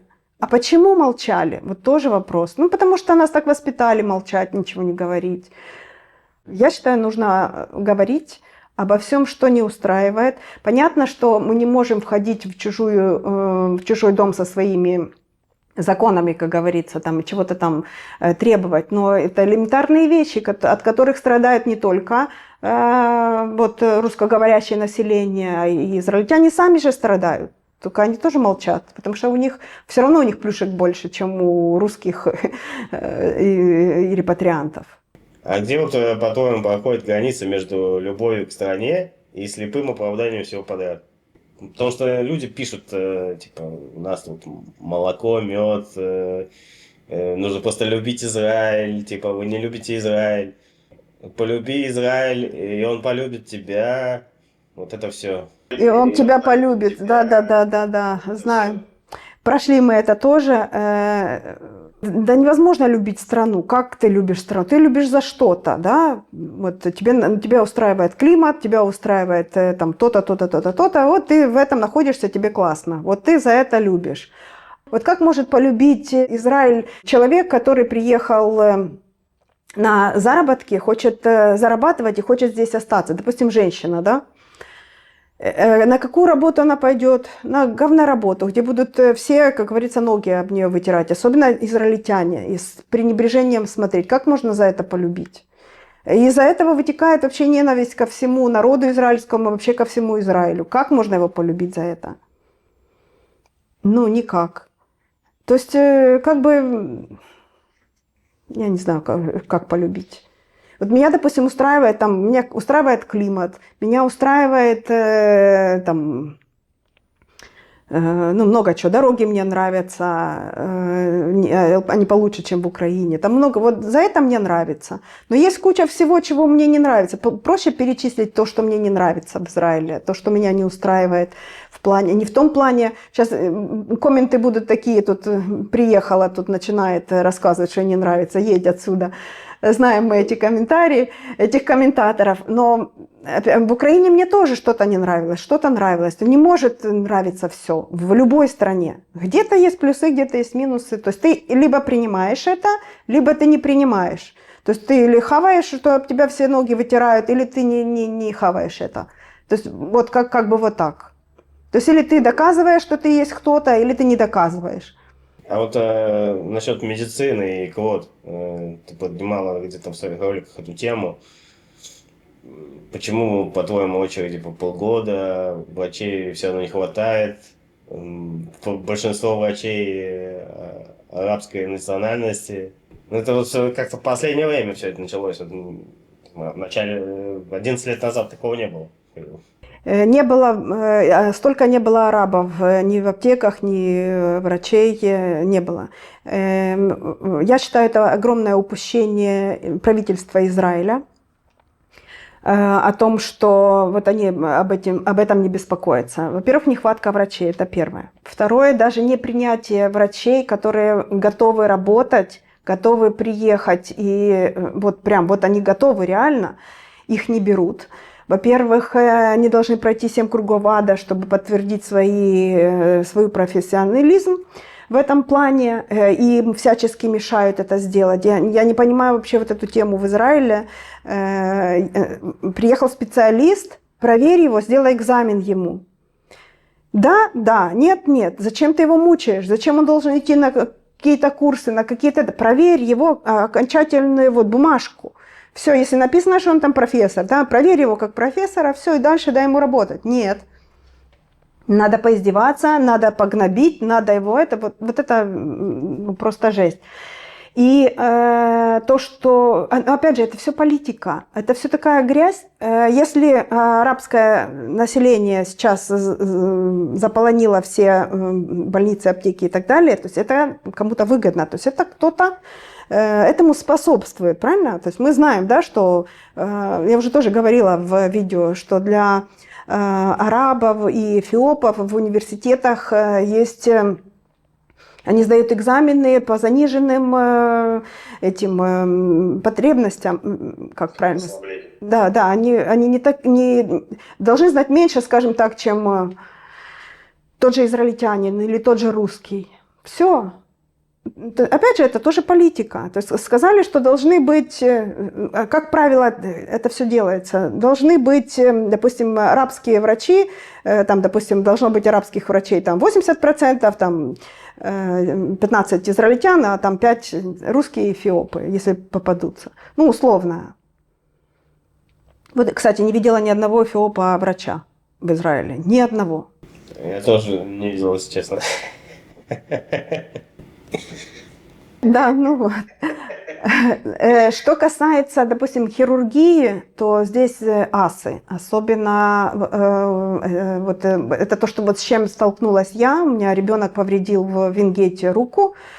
Ему врач в Линьяда, в Нетании, в больнице прям сшил все сухожилия. У него там было 4 или 5 перерезанных сухожилий на руке. Вот, как бы с этим все в порядке, а вот очередь, вот сейчас моему малому нужно на проверку к ортопеду. Я чувствую, что он до армии не успеет это сделать. Он повредил сухожилие на ноге, и у него долго не ходит отек. И вот, опять же, сейчас, наверное, точно месяца 3 ждать придется. Может, уже к тому времени само заживет. О, да, тоже. Или записываешься к врачу, у тебя к врачу простуда, да, у тебя к врачу очередь через 5 дней. Так ты за 5 дней выздоровеешь и сам, не надо тебе ни врач, никто. Смысл тогда уже идти к врачу. Не знаю, я почитаю некоторые комментарии, там, это особенно там, других блогеров, то рассказывают такие вещи, что не очень приятные про вот эти очереди, переносы очередей, особенно стариков. Как бы назначают УЗИ нам через 2 месяца, потом отменяют эту очередь через 3 и так далее. Ну, в общем, цирк, конечно, не знаю. Может, это в других странах, я знаю, тоже к стоматологу вообще по году ждут, государственному по году ждут очередь. Это тоже есть. Но мы сейчас говорим про Израиль, вот как бы в Израиле... Ну, опять же, у нас это совсем другая ситуация, правда? У нас политические эти все вот продвижения арабов. Я ничего не имею против арабов, кстати. Опять же, те ребята, с которыми я сталкивалась, более-менее нормальные люди. Но, опять же, как говорят, арабы бывают разные, ну, не знаю. У меня пока с ними было все хорошо. Расскажи про дискриминацию детей. Ты говорил, что русскоязычные дети в Израиле – это одна из самых незащищенных групп. Я считаю, что дискриминация есть во всех странах. Но в Израиле она чувствуется, как бы тут говорят, да, что страна 3 религий, все тут так вот, все типа как бы все уживаются. Да никто не уживается, мягко говоря. Потому что наши дети, вот дети репатриантов, не знают язык. Они не могут ответить, не могут защитить себя. Мой малой, он только дрался. Вот, он дрался прямо в школе, как-то пытался отстоять свое «я». Вот это что касалось буллинга. Поначалу, когда он только приехал, точнее, мы приехали, он пошел в школу. Первые 2 недели он у меня вообще очень способный парень. Но как израильские дети не всегда расторопные. Ну и опять же, не все, вот те, которые были у него в классе. То есть любая игра, в которую он играл, у него все получалось. Он был такой как бы... Ну, везде он все мог. И был один мальчик, русский. Потом выяснилось, он очень не любил украинцев, как ни странно. И он узнал, что мы из Украины, и он начал прям моего малого прям прессовать. Не знаю, в моей жизни это было первый раз, когда вот я не знаю иврита, я не могу ничего не сказать чужому ребенку. Во-первых, у меня не было доступа к этому ребенку, да, я не могу никак защитить своего ребенка, как бы. Ну, я ходила, плакала. Я прихожу с ульпана за ребенком, а мой ребенок руки за спину уходит по стадиону школы. Все дети гуляют в середине, там где-то сами бегают, а мой ходит как на зоне. Типа это было в каком году? Это вот в 15-м году было, как только мы приехали. Типа странно, да? Странно. Да, странно, очень странно. Если на фоне война, там, да, Россия и Украина, может быть, не так странно. Но если ты до войны. До войны, да, все было до войны. И мой малой, вот этот вот весь буллинг, как говорится, закончился только тогда, когда мой малой начал говорить на иврите. А это случилось через 9 месяцев. Я думала, что моего сына оставят на 2-й год из-за того, что он не знает иврит. Мы приехали в середине года, в феврале, и он пошел сразу в 3-й класс. Естественно, он ничего не знает, потому что говорят на незнакомом языке, который он никогда не слышал и так далее. Я очень за него переживала. Но когда он заговорил, все, тогда у меня все отлегло, и все, я поняла, что все будет окей. И все. И типа на этом буллинг закончился. Буллинг был только от русскоязычных, получается? Да, да. Кстати, не от израильтян, а от русскоязычных. Ну, не знаю. Я не знаю вообще, почему русские так поступают в Израиле. Типа, мы съели говна, и вы теперь поешьте. Мне это, честно, непонятно. Кто себя может так вести? Вот кто? Интеллигенция так себя ведет? Нет. Ну, А вообще, ты считаешь, что проблема буллинга, она как бы системная, или это все так?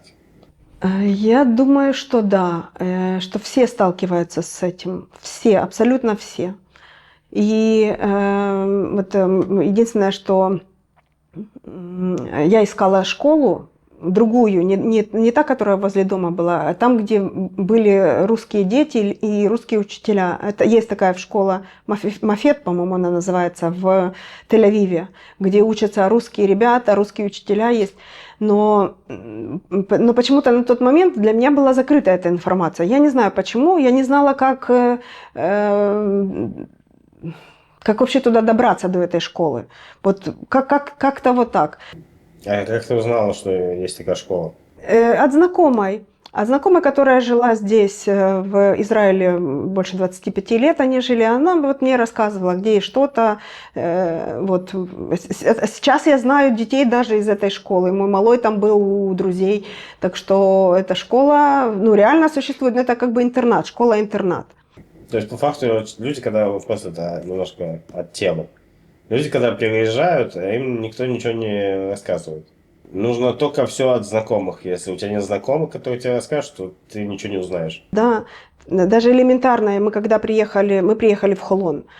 У нас сын служил тогда на тот момент в армии, и его целыми днями не было. Невестка уезжала на работу. Я была одна дома, как бы после ульпана я приходила, забирала малого. И куда ты, 9 лет ребенку, куда ты его одного оставишь? Не оставишь. Дошло до того, что я смотрю, ребенку в школе карандаши приносят дети. Я говорю, где ты взял карандаши? Он говорит, там мне девочка принесла, там мальчик принес. У меня, во-первых, была такая депрессия, что я даже не знала, что у меня мозг просто отказывался работать. И я даже не знала, где найти магазин в Холоне, канцтовары, чтобы купить ребенку канцтовары. Вот это то, что я привезла с Украины, вот он ходил в школу с этим. Все израильтяне кругом, не у кого спросить. Вообще просто жесть. Это потом уже я познакомилась с мамой русской девочки, я у нее начала спрашивать, куда мне бежать, говорю, где вещи покупать, где покупать канцтовары, где, ну, такое.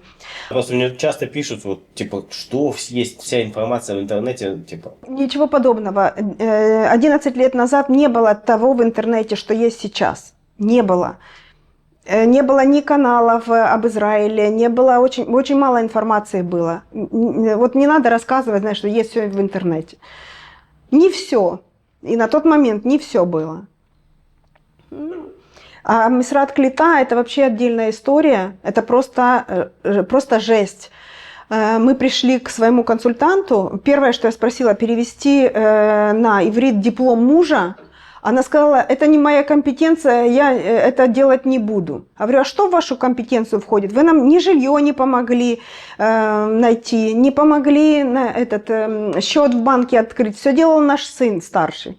Вы ничего нам не помогли. Я к вам пришла, я искала, у мужа моего есть брат двоюродный в Израиле, мы искали брата. Я говорю, я к вам пришла искать брата, вы мне сказали, что вы не разглашаете эту информацию. Вообще, что вы делаете? Зачем вообще вы нужны в этом Израиле? Какая ваша работа? Вообще никакая получается. Нам помогла перевести совершенно другой консультант, тоже в Сахнуте, только совершенно другая женщина, перевести документы мужа для того, чтобы мы подтвердили диплом. То есть то, что нам пели в Украине, что вам все помогут, никто ничего не помогает. Никто. И хорошо мы здесь нашли общину христианскую ICF. Вот там ребята, конечно, нам очень помогали. И мебелью помогали, да всем помогали. Потому что мы заехали в пустую квартиру. Типа, Израиль очень помогал, как бы, новому патриарху. Странно, как слышится просто, вроде как, в Израиль переехал, вы должны помогать государству.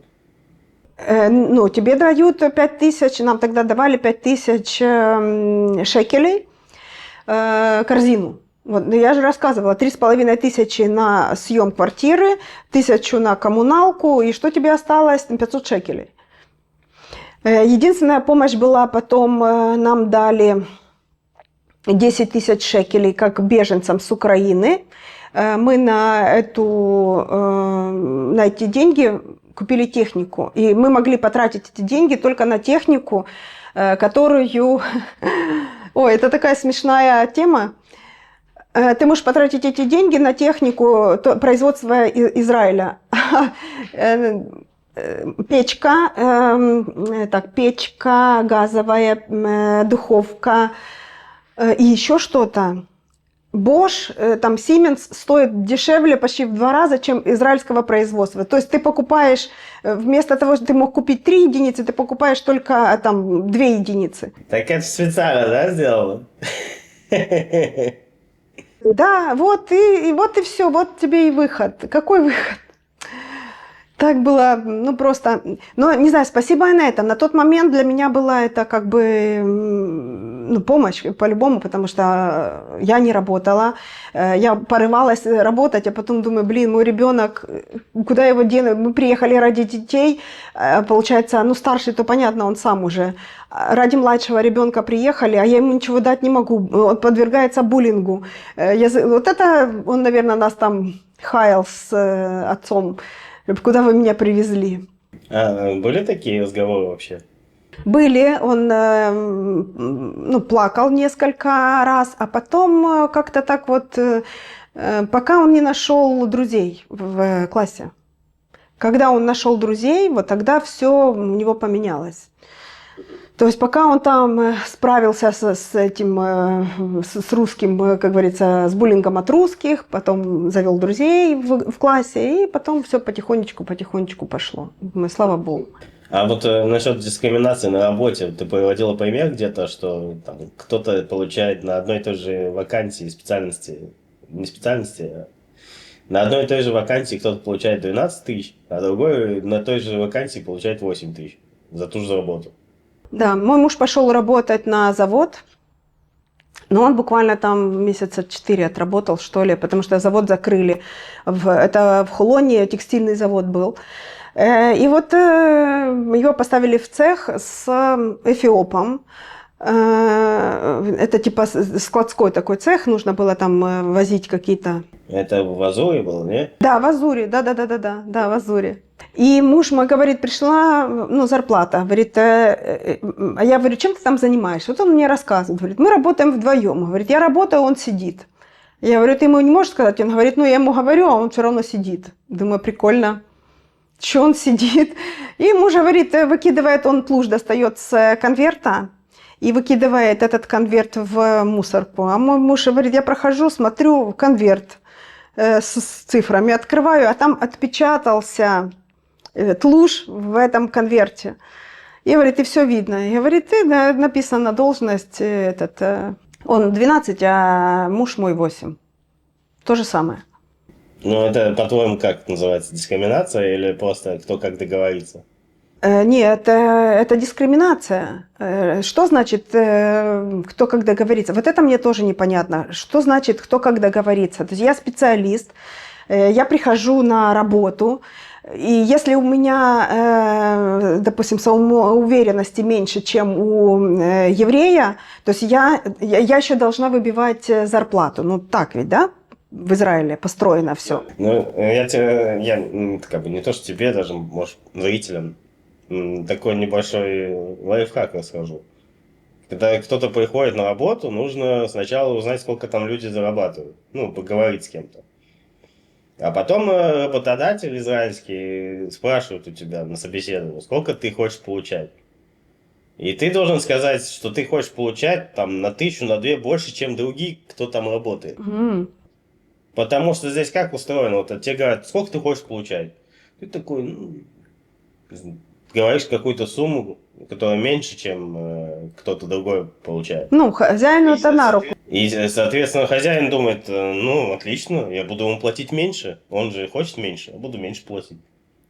Или еще сторговывает. Тут же все любят торговаться, типа. Если ты говоришь больше, чем кто-то, кто получает на этих вакансиях, ну, на этой работе, да, то, соответственно, работодатель тебе сторгует, но ты получишь плюс-минус столько же, сколько они.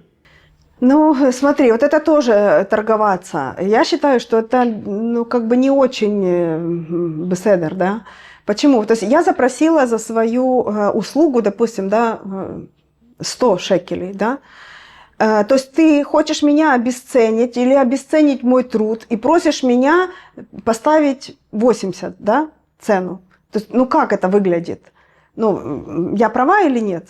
Конечно, права. Просто немножко другая специфика. Рассчитана как раз на таких людей, которые не знают. То есть, получается, на новеньких, которые только поехали, и мы об этом не рассказали. Не очень прикольная тема, конечно, не очень. Если сказать жестко, Израиль – это страна возможностей или страна выживания? Смотри, для меня она стала как бы возможностей. Страной возможностей. У меня в Украине не было возможности учить ребенка за границей или там, допустим, учить в Венгете ребенка. Да, там дорогое обучение, 3500 я платила в месяц, то есть мы с мужем платили в месяц за малого. Я бы это себе не позволила в Украине, вот честно. Так что для меня Израиль стал, во-первых, такой как бы ступенькой, выхода детей в другие страны. Вот это. Потому что я еще, когда у нас была зарплата там в Украине $100, да, я писала цели. Вот я пошла там на один тренинг, и там говорят, вот пишите цели. Думаю, какие цели писать? Думаю, пишу, у меня $1000 заработная плата в месяц при зарплате 100. Думаю, напишу от фонаря.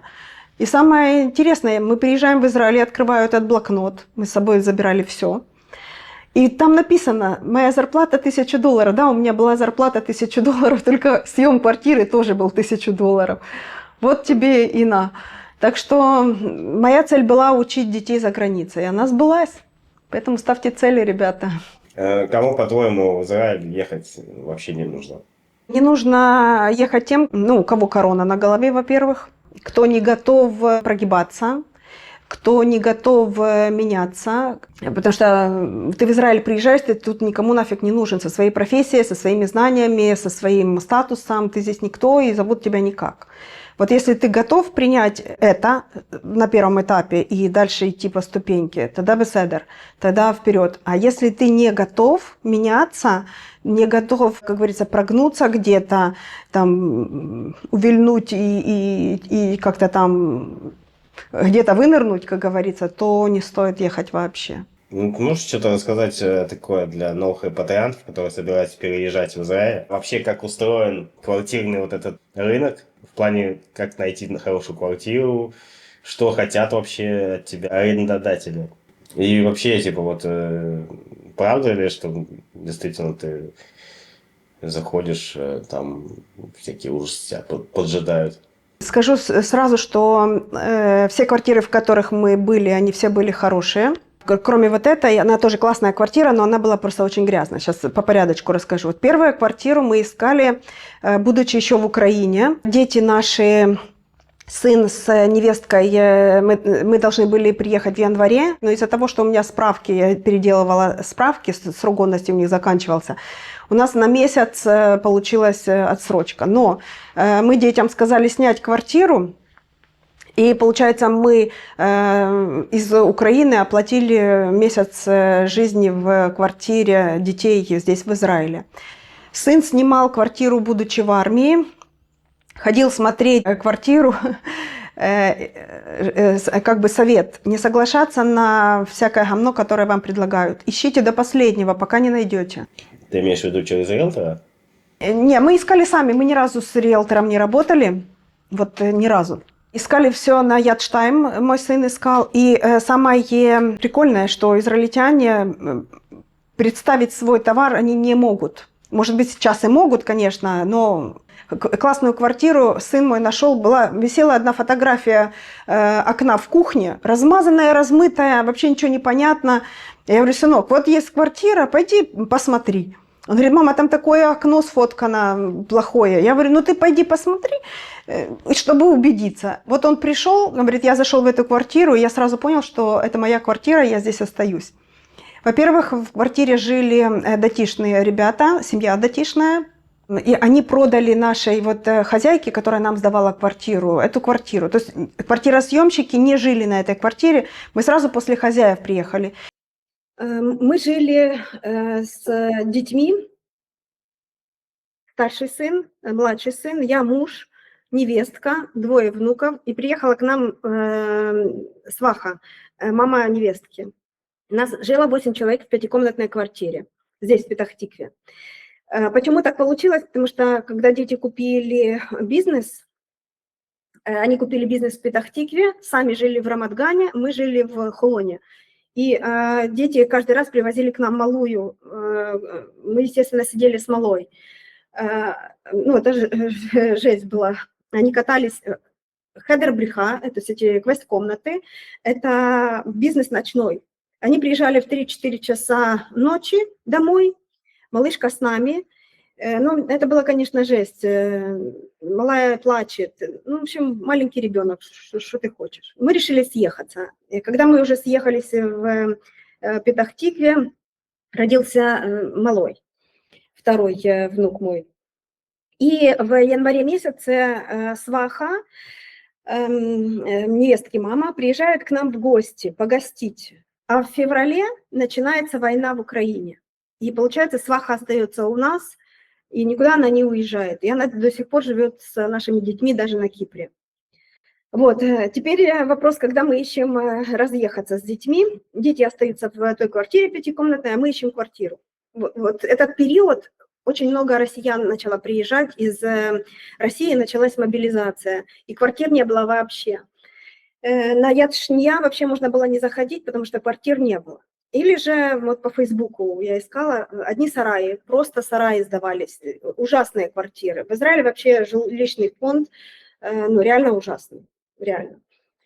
Очень много старых квартир. Ну, как правило, что делают израильтяне? Сдают свои старые квартиры новым репатриантам, а сами берут машканту, ну, эту ипотеку, новые квартиры покупают и живут в новых. Вот и разделился, как говорится, рынок для бедных, для новых репатриантов и для израильтян, кто может себе позволить квартиры получше.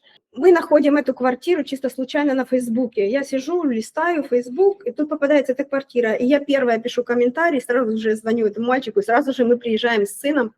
И он говорит, не я сдаю, я снимаю квартиру. Ну, звони хозяину. Мы договорились быстренько, все, сняли. Он съезжает буквально через неделю. Отлично. Заезжаем в квартиру. Спальни нам он не показывал. Квартира очень хорошая. Это пинуй-бинуй. То есть разваленный старый дом и построенный новый. У нас очень большие спальни, довольно большой зал. Я не знаю, сколько квадратов, я не помню. Но сама суть, что большие. Но квартира была настолько грязной. Они оставили нам холодильник, ну, мы купили его за 300 шекелей.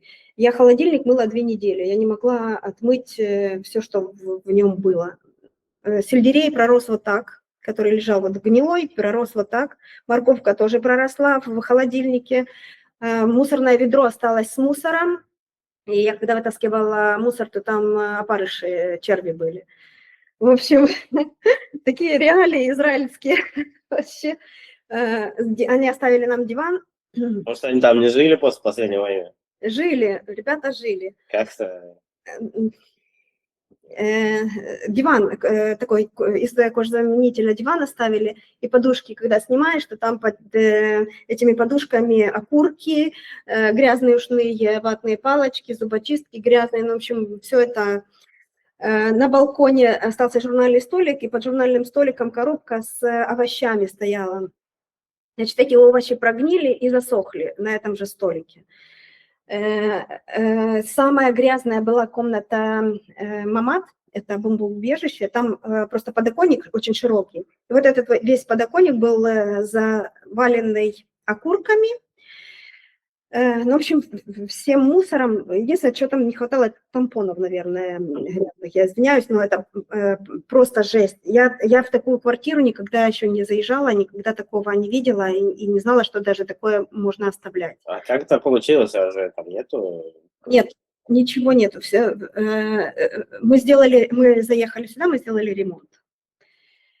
Мы покрасили стены, муж поменял краны, потому что краны были нерабочие, но муж мой твердо сказал, я поменяю все на место, оставлю хозяину то, что он мне оставил. Говорит, все. Ну, в общем, суть в чем? В спальню, это аншлаг вообще, вишенка на торте. Нет, это не вишенка, еще была одна вишенка. Заходишь в спальню, нет душевой кабины. В спальне ванная, у нас 2 ванны, получается, в комнате в нашей. Родительская спальня с душем и с туалетом. Значит, нет душевой кабины, и дверь вот так вот расклеилась внизу. То есть люди принимали душ, и все на дверь льется. В общем, ни шторки, ну, ничего нет. В общем, мы купили душевую кабинку, поставили душевую кабинку, чтобы можно было как-то мыться. Муж мой еще хотел там дверь отремонтировать. Я говорю, оставь дверь, не надо, это мы сейчас вообще хозяину сделаем целый ремонт, все поменяем. Причем мой хозяин даже не заикался, я ему говорю, что мы поменяли кабинку, тебя поставили, там то-то, то-то сделали. Давай нам возвращай деньги. Я вас не просил. Все. Значит, и самое прикольное, что было, это технический балкон. Я открываю дверь на технический балкон, стоит этот кондиционер, вентилятор, да, от кондиционера, а на нем лежат голубиные яйца, дохлые голуби и кости голубиные.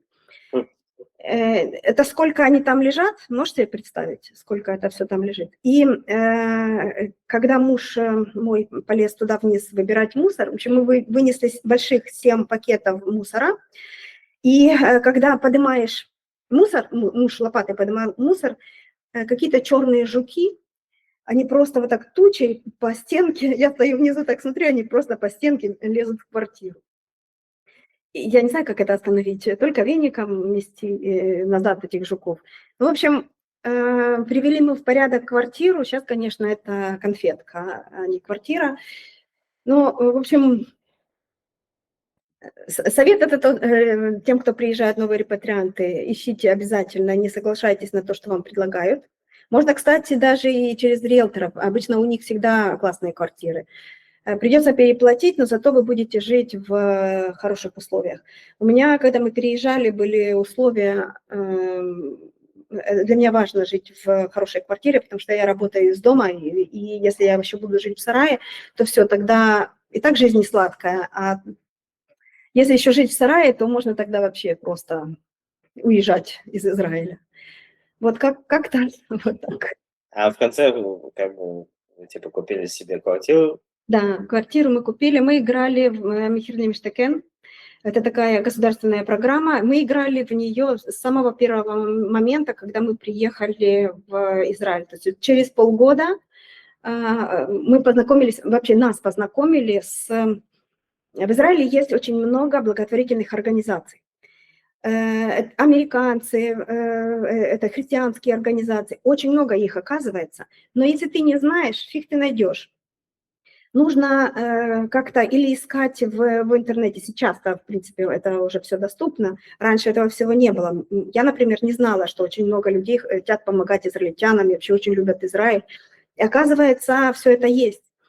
И нас познакомили с организацией «Катеф ле Катеф», плечом к плечу. Американская организация, кстати.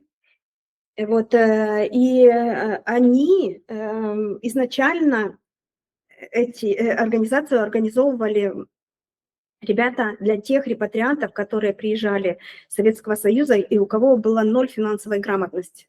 Это сейчас все приезжают, ну вот 10 лет назад все финансово грамотные, все знают, что делают. А раньше люди приезжали вообще безграмотные. И вот эта организация была организована еще с тех времен. И вот мы так посидели, сказали, как бы, ну, нас учить как бы нечему. Единственное, что нам нужна помощь. Вот, что вообще Израиль может дать? Что нам тут вообще делать? Как нам двигаться, продвигаться? Как расти? И вот нам просто парень подсказал, тогда эта программа только открылась, что вот есть программа, пожалуйста. Об этом ни клита не говорит. Ну, Мисрат Что за программа? М? Что за программа? Значит, раньше эта программа была квартира по сниженной цене. Квартира ниже рыночной цены и плюс почти вдвое квартира ты можешь выиграть по этой цене. И взнос только 100 тысяч. Это получается 10%. У нас квартира получилась, мы выиграли в Лоде. Цена квартиры 1 030 000.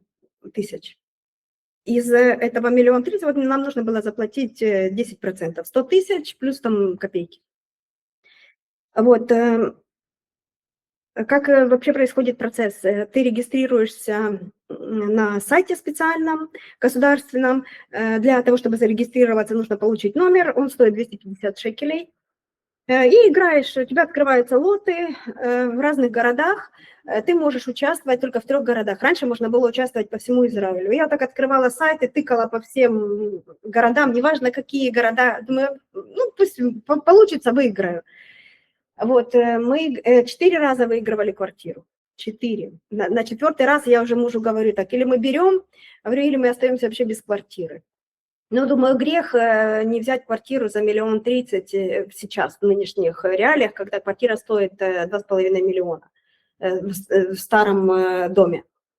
Ну и 100 тысяч довольно-таки маленький взнос, который можно осилить как-то. Не тот, который нужно там при 3 миллионах 600-500 тысяч, ну, условно, да. Вот. Потом в последнем проекте мы играли, можно выиграть только в 3 городах, но, допустим, в Лоде было там 10 застройщиков. Ты нажимаешь все 10 застройщиков в Лоде, там, в Тель-Авиве тоже там и так далее. Короче, оказался лот самый дешевый, и я так подумала, лот, конечно, не самое перспективное место, но, тем не менее, это центр, условно, и такая недорогая цена. Потому что Нитания была вообще там по 22 тысячи шекелей за 1 квадратный метр стоимость. Бешеные деньги. Думаю, зачем мне такая квартира? Мне дорогая не нужна. То есть я не хочу квартиру любой ценой. Я не хочу работать на 5 работах, чтобы оплачивать какую-то квартиру. Я хочу жить комфортно. Все. Чтобы машканта, ипотека была не больше моего схирута, который я могу сейчас позволить себе. Все. Вот мое было такое условие. Думаю, Лод мне подходит. Оказывается, в Лоде там прям целый город строится, там, где мы выиграли квартиру. Ну, супер. Каждый... На этапе строительства еще? Да, мы покупали на этапе котлована. Ты покупаешь, это ну, главное условие, ты покупаешь на этапе котлована, и дальше квартира строится.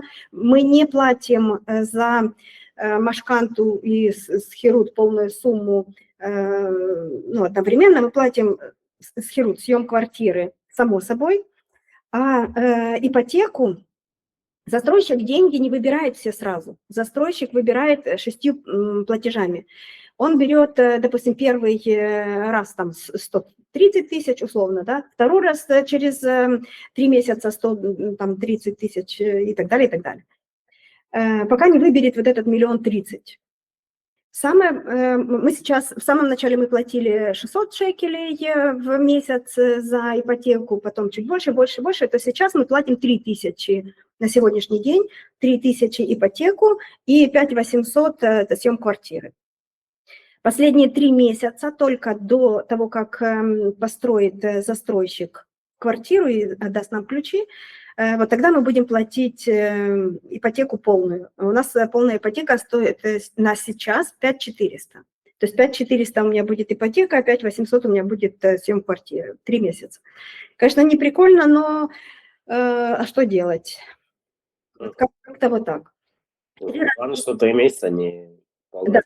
Да, это точно. Ну, осилим уже как-то эти деньги, 15 тысяч этих, там, сколько, чуть больше. Почему мы играли 3 раза, вот, и я отказывалась. Первый раз нам машканту не дал банк, вот это Аколь Беседер, израильская Аколь Беседер, ну и я еще тоже, Вася, была квартира в Рошайне, мы выиграли 786 тысяч. Я эту цифру помню как никогда, уже, наверное, выплатили бы ее за эти годы. Ну уже ладно. Я просто обратилась в один банк. Надо было в несколько банков обращаться. А вообще лучше надо было взять машкантаота. Это такие люди, которые за тебя договариваются в банке и ищут выгодные условия за тебя. Для израильтян это не обязательно, кто знает иврит на высоком уровне. Это можно сделать самому. Но моего иврита не хватает идти договариваться с банком, выбивать какие-то проценты. Я это делать не умею. И как бы я не знаю, куда идти. Я лучше заплачу человеку деньги, пусть специалист это все сделает за меня, и я ему заплачу без всяких проблем. И вот я взяла девочку, и девочка нам выбила определенные проценты. Они, конечно, не очень выгодные. Почему? Потому что мы разделили на 4 направления ипотеку. И один единственный минус для нас был, то, что банк нам не дал хороший процент, который мог бы дать, потому что у нас не вся сумма была наличкой оплачена 100 тысяч. У нас часть была наличкой оплачена, а часть мы взяли кредит. И вот и банки на это, когда смотрят, они тогда проценты дают по ипотеке не очень привлекательные. Но после того, как мы выплатим, то есть застройщик заберет все деньги, все вот этот 1 030 000 выберет из банка, мы тогда можем с банком разговаривать, то сделать перерасчет машканты. Это для нас тоже будет стоить денег, это около 8 тысяч будет стоить. Но я согласна заплатить, чтобы мне уменьшили платеж с 5400 там, на меньшую сумму. То есть это как бы, в этом есть интерес. Вот, почему мы выигрывали 3 раза и отказывались? Вот первый, это, понятно, нам не дали ипотеку. Второй раз мы выиграли на севере. Тогда на тот момент я так посчитала, что стоимость ипотеки у меня будет больше, чем сейчас сдают квартиры на севере. И я так думаю, зачем мне на севере квартира за большие деньги? И мы отказались. Третий раз, когда мы выиграли в Явне, тоже классный район, новый район возле железной дорожной станции. Но там получилось так, что нам банк давал разрешение на ипотеку на 900 тысяч. Трехкомнатная квартира. Вот сегодня ночью мы открываем компьютер, смотрим, есть одна последняя трехкомнатная квартира. И наша очередь завтра утром. То есть, по идее, эта трехкомнатная квартира должна была быть нашей, правда ведь? Но когда мы приезжаем, нам говорят, нет тут трехкомнатной квартиры, уже забрали. Осталось только четырехкомнатные квартиры. А суть лотереи в чем? Ты выигрываешь номер, допустим, мы были 39-е, да? И вот все 39 человек до нас, какие были, они выбирают квартиры, какие они хотят. Трехкомнатных квартир в проектах всегда намного меньше, и их вообще строят очень мало в Израиле, а в основном четырехкомнатные. И, конечно же, трехкомнатные забирают первыми, потому что они дешевые. И вот если заберут трехкомнатные до того, как дойдет твоя очередь, то ты уже будешь брать то, что осталось, или не будешь брать, потому что тебе машканту не дают, ипотеку не дают тебе на эту сумму, и все. А лезть из кожи вон на какую-то там пятикомнатную квартиру, нафиг она мне нужна, я не хочу. Вот, и так мы и отказались, потому что, да, 900 тысяч нам дают разрешение, а квартира стоит 1 200 000. Понятно, что сейчас по нынешним меркам можно было соглашаться на 1 200 000, это все равно дешевле, чем сейчас квартиры. Но на тот момент мы решили отказаться. И все, я как бы думала, наверное, я не буду играть. Потом думаю, да ладно, поиграю еще последний раз. Потому что мы получили письмо, если ты 3 раза отказываешься от выигрыша, ты попадаешь из категории Алиф в категорию Бет. То есть приоритета в лотерее у тебя уже не будет такого, как в категории Алиф. И эта программа, государство или кто там, я не знаю, кто занимается этим всем, они были заинтересованы, чтобы категория Алиф все выиграли квартиры, и им всем закрыть этот вопрос с этой категории Алиф. Потому что это длится уже 11 лет, 10 лет это длилось у меня, понимаешь? То есть 10 лет я играю, вот некоторые говорят там типа, ой, мы играем там 1,5-2 года и ничего не выиграли. Мы 10 лет, да, мы выиграли, потому что мы были первыми, только потому что было меньше людей в лотерее, сейчас людей там миллионы, поэтому это время. Берет время. Так что играйте. Опять же, люди под моим видео тоже комментировали, ой, вы там типа взяли, там, ну это то же самое, что с хирург. То же самое. Только по бумажке оно будет типа мое. Пусть оно тоже банка, не мое, да, но все равно какой-то как бы угол уже есть. То есть это мое мнение. Если квартира не в Михирле Миштакен, если денег нет, то, конечно, брать не стоит. А если есть такая возможность взять квартиру подешевле, то, я думаю, стоит. Это мое мнение. У каждого оно свое. Какой был самый тяжелый этап твоего пути, если оглянуться назад? Ой, самый тяжелый – это когда я метапеллет работала. Метапеллет, и я поработала 1 месяц на уборках. И то меня знакомая передала своей знакомой подруге, я убирала в чистой квартире, в идеально чистой квартире, чтобы так понимать. И метапеллет вот была самая сложная, вот именно с той вот бабушкой, которая была неудачная у меня бабушка, вот это был самый сложный. Все остальное было как бы преодолимо. Что тебя сломало, что сделало сильнее? Ничего не сломала. Вот вообще вот просто ничего не сломала. Сильнее сделала то, что я в Израиле, смотри, я же нигде не работала, да, я не знала вообще, кто я, что я умею, кем я могу вообще стать. Учиться у меня не стоял вопрос, потому что у меня был малой, и нужно было и как бы типа и работать, и как бы за ребенком смотреть. В Израиле учиться был не вариант, и еще и без знания иврита. Вот Израиль мне дал такую как бы самоидентификацию, что ли, я бы сказала так. То есть я знаю теперь, кто я знаю, что я могу, что я очень на многое способна, что у меня нет такого, что типа я там за что-то берусь и не доделываю. Все можно преодолеть, всему можно научиться. Так что ну, это как бы мой такой склад характера. Я не знаю, как другие. То есть, ну, мне вот Израиль как бы... Не могу сказать, что помог, но дал мне такое вот как бы разъяснение, кто я, чего я стою. Конечно, благодаря мужу моему тоже хочу сказать спасибо ему.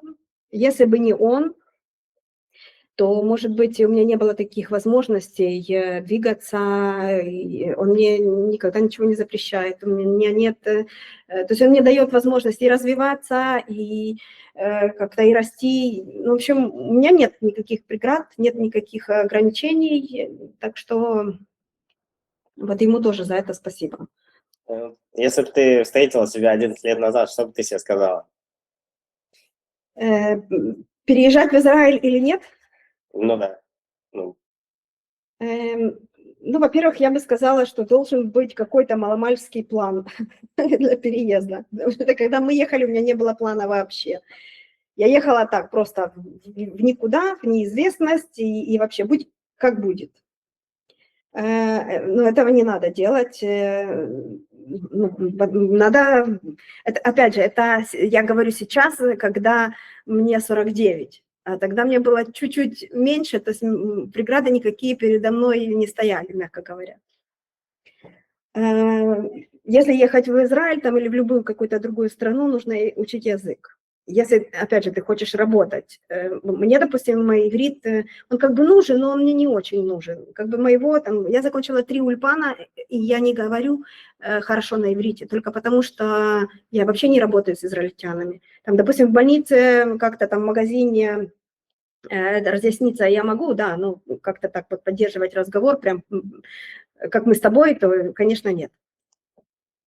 Вот, язык и план. Должен быть обязательно план.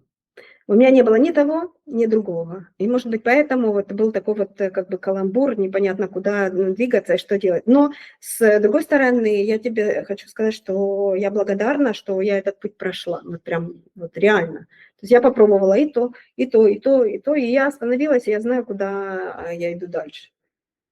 Вот как-то так. все. Спасибо тебе, за то, что пришла.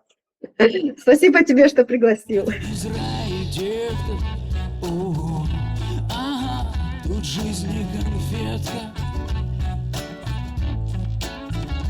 Это Израиль, детка, о, ага, тут жизнь не конфетка.